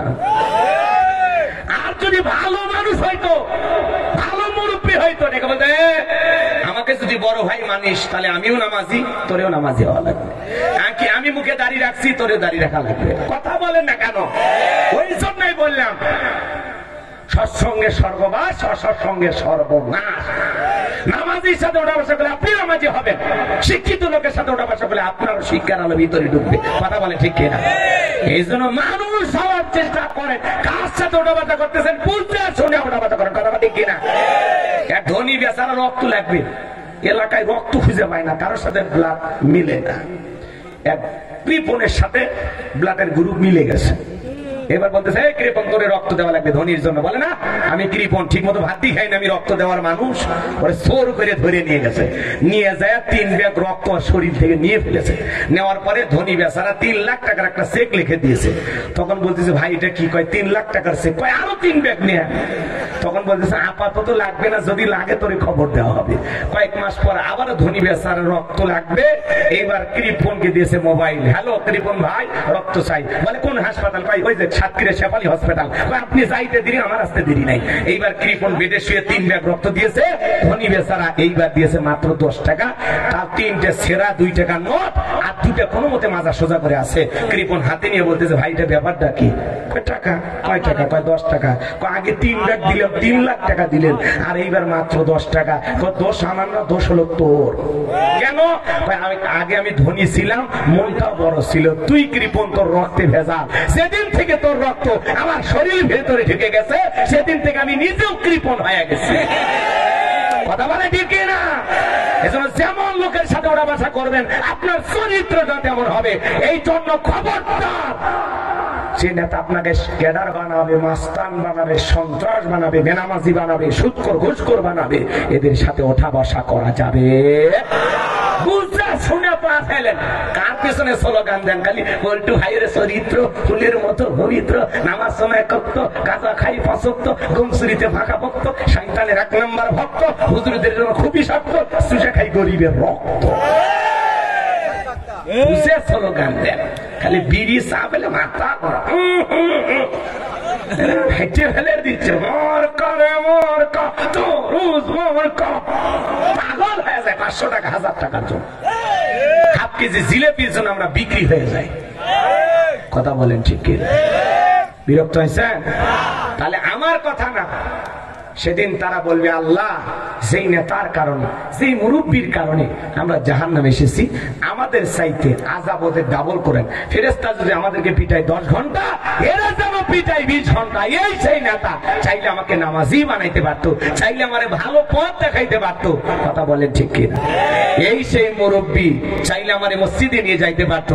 ওই বন্ধু তো পৃথিবীর ভালো বন্ধু, যে বন্ধু আযান দেওয়ার পরে আরেকটা বন্ধুর হাত ধরে মসজিদে নিয়ে যায়। কথা বলেন ঠিক কিনা? এরকম বন্ধু আমাদের দরকার আছে না নাই? ওই বন্ধু আপনাকে জাহান্নামে নিয়ে যাবে। রাস্তা দিয়ে মেয়ে মানুষ গেলে কয় দোস্ত গেল জিনিস, ও করবে আপনার জীবন ফিনিশ। কথা কন ঠিক কি না? এই জন্য বাজান গো আমার, লম্বা হবে, লম্বা করার কোনো সুযোগ নাই, অনেক কথা বাকি ছিল। আমি যদি আপনাদেরকে বুঝাইতে চাই, আরো 2টা আয়াতে কারিমা ছিল, এত কথা বলার সুযোগ আমার হাতে নাই। এলোমেলো ভাবে পরিবেশ হয়ে গেছে, এজন্য সব কথা সব জায়গায় বলা যায় না। আমি আপনাদেরকে বলতে চাই, আমি যতক্ষণ আলোচনা করেছি, বলেন তো বাজান গো আমার, রাষ্ট্রের বিরুদ্ধে কি আমার কোনো বক্তব্য দিয়েছি? আমি সরকারের বিরুদ্ধে কোনো বক্তব্য দিয়েছি? আমরা যা বলেছি কোরআন হাদিসকে বোঝানোর জন্য, বাস্তবতার আলোকে কিছু উদাহরণ দিয়েছি, কিন্তু আমরা কাউকে টার্গেট করে কোনো কথা বলি না, কোনো বক্তব্য দেই না। আমরা যা বলি কোরআন হাদিসকে বোঝানোর জন্য বলি। কিন্তু বাজান গো আমার, অনেকের কাছে এই কথাগুলো ভালো লাগবে না, তাতে কোনো আপত্তি নাই। হক কথা চলবে ততদিন, সূর্যের আলো বাংলার জমিনে জ্বলবে ততদিন। কথা কন ঠিক কিনা? বোমা শয়তান হওয়া যাবে না। সমাজের অবস্থা যেমনই হোক, এ বাজান গো আমার, সমাজ একদিন পরিবর্তন হবে, কোরআনের আলো একদিন প্রতিষ্ঠিত হবে, ঘরে ঘরে ইসলামের আলো একদিন পৌঁছে যাবে। তামাম পৃথিবীটা মুসলমানের, এদিক খেয়াল করেন, তামাম পৃথিবীটা একদিন মুসলমানদের হাতের মুঠে আসবে। তামাম পৃথিবীর নেতৃত্ব দিবে মুসলমানেরা, আর তার সংবিধান হবে একমাত্র আল্লাহর কোরআন। সেই দিন যেন আল্লাহ পৃথিবীবাসীকে দেখার তৌফিক দান করেন। একটু জোরে বলেন আমিন, আর একটু জোরে বলেন আমিন। কথার না বাড়াই, আমার আলোচনা এখানে ইতি। মনে থাকবে আপনাদের শ্রুতি। হ্যাঁ,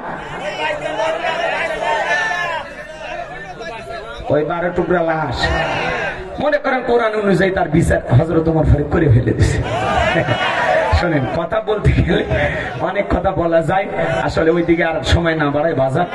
শোনেন শোনেন, কথা বলতে গেলে তো আমার সামনে তো হাজার হাজার শ্রোতা থাকে। এই যে আপনারা আসলেন, সবাই যদি মিলে মিশে থাকতেন না, রাত 2টা কি 3টা পর্যন্ত ওয়াজ করলে আমার সমস্যা আছে।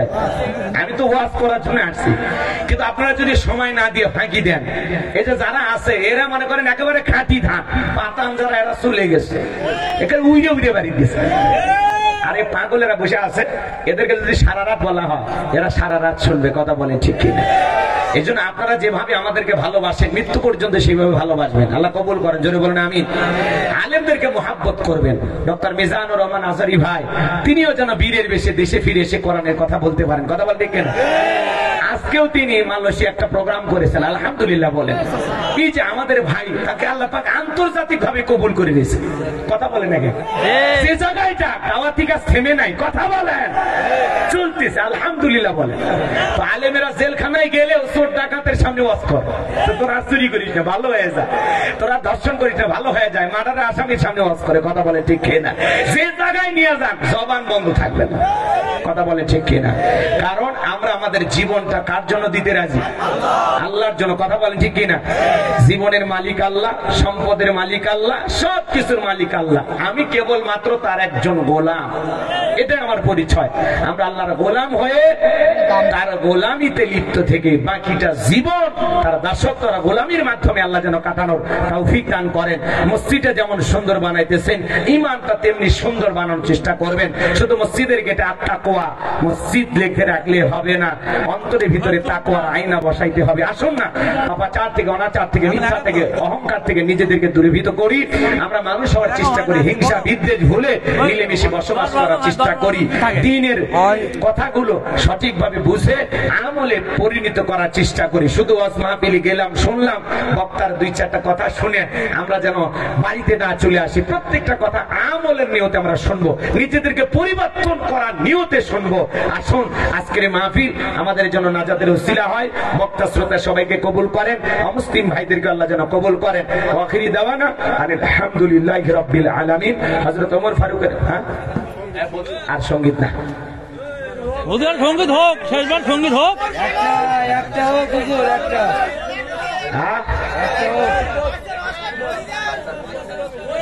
আমরা এখানে যাওয়া হলো 50 কিলোমিটার দূরে যাওয়ার সঙ্গীত। না না, আমি বলি ওই ওয়াজ শেষ করতে গেলে তো আরো সময় লাগবে, বুঝলেন না? আরো আধা ঘন্টা ওয়াজ করা লাগবে। আসলে শোনেন, 12টা পার হয়ে 12:30 পার হয়ে এখন 1টা পার হয়ে যাচ্ছে। এই জন্য আপনাদেরকে আমি আর কষ্ট দিতে চাচ্ছি না, মানে আপনাদেরও কাজ আছে, কর্ম আছে, তাই না? ব্যস্ততা আছে, অনেক কষ্ট করে আপনারা আসছেন। হযরত ওমর ফারুক বিচার করবে কি দিয়া, বোঝেন নাই আপনারা? হযরত ওমর ফারুক বিচার করবে কি দিয়া? আল্লাহর কোরআন আইন দিয়ে। এখানে ছোট্ট একটা ঘটনা, এই যে ভাই এই কয় শুনবো, এ আবার উঠে শুনবো, তাহলে কোনটা হইল? আপনারা বসেন বসেন বসেন বসেন বসেন, আমি বলি না, আপনারা বলছেন, বসেন। এইবার বিয়েটা দেখে বলে খলিফাতুল মুসলিমিন আমিরুল মুমিনিন, ওই বাচ্চাটা আমার নারী সেরা ধন, আমি তাকে হত্যা করেছি।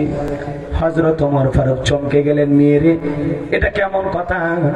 তুমি তোমার সন্তানকে কেন হত্যা করলা? এই সন্তানের জন্মদাতাকে মেয়েটা রেখে বলে, ও খলিফা, আমার 1 নাম্বার অপরাধ, আমি গরিবের ঘরে সুন্দরী মেয়ে, আমার বাবা গরিব, আমি গরিবের ঘরে সুন্দরী মেয়ে। আমি যখন জঙ্গলে লাকড়ি আনার জন্য যাইতাম, খড়িগুলো আনার জন্য যাইতাম, জঙ্গলে ডাল কাটার জন্য যাইতাম, কিছু বখাটা ছেলেরা আমাকে দেখতো, আজে বাজে প্রস্তাব দিত, আমি তাদের কথাগুলো কর্ণপাত করতাম না, বাজে বাজে ভাষায় কথা বলতো। দেখবেন গরিবের ঘরে যদি সুন্দরী মেয়ে হয়, এলাকার বখাটে ছেলেরা ইফটিজিং করে, আজে বাজে ভাষায় কথা বলতে চায়, ইশারা ইঙ্গিতে কি যেন বুঝাইতে চায়, আছে না নাই? জোরে বলেন, আছে না নাই? এইবার মেয়েটা দেখে বলে খলিফাতুল মুসলিমিন আমিরুল মুমিনিন, ওরা মাঝে মাঝে আমাকে দেখতো, ডিস্টার্ব করতো, আমি কিছুই মনে করতাম না, ওদের সব কষ্ট সহ্য করে নিতাম, কারণ বাবা আমার কর্ম করতে পারতো না, আমি লাকড়িগুলো আনতাম, বিক্রি করতাম, সেখান থেকে আমাদের সংসারটা চলতো।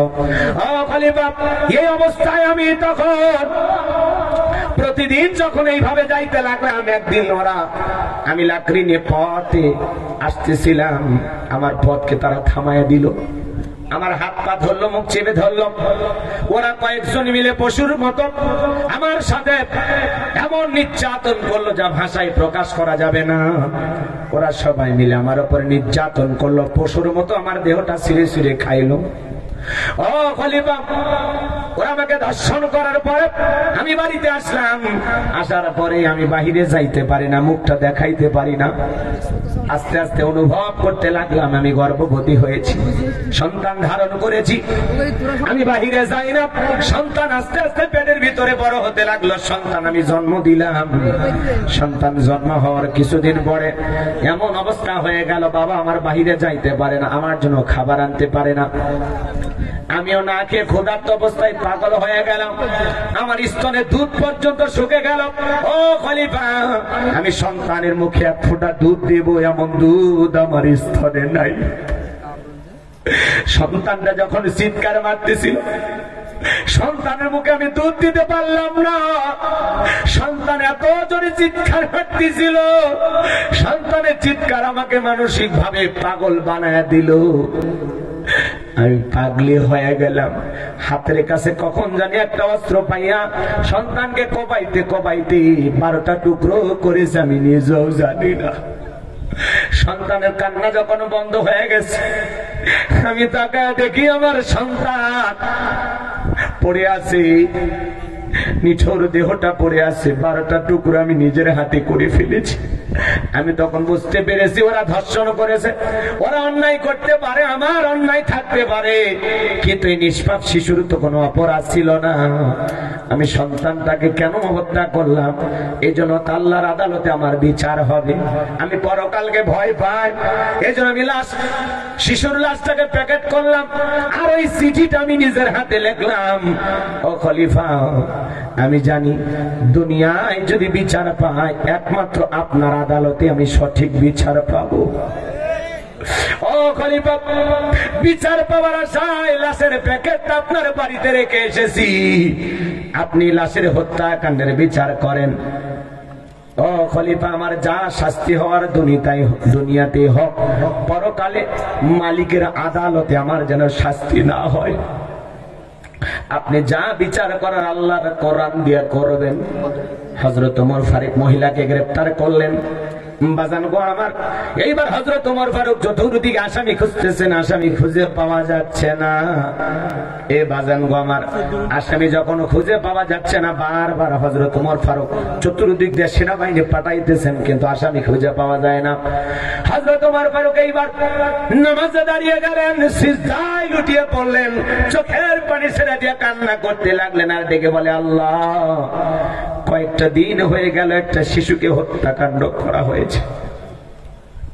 শিশুটাকে 12 টুকরা করা হয়েছে, তার মাকে ধর্ষণ করা হয়েছে।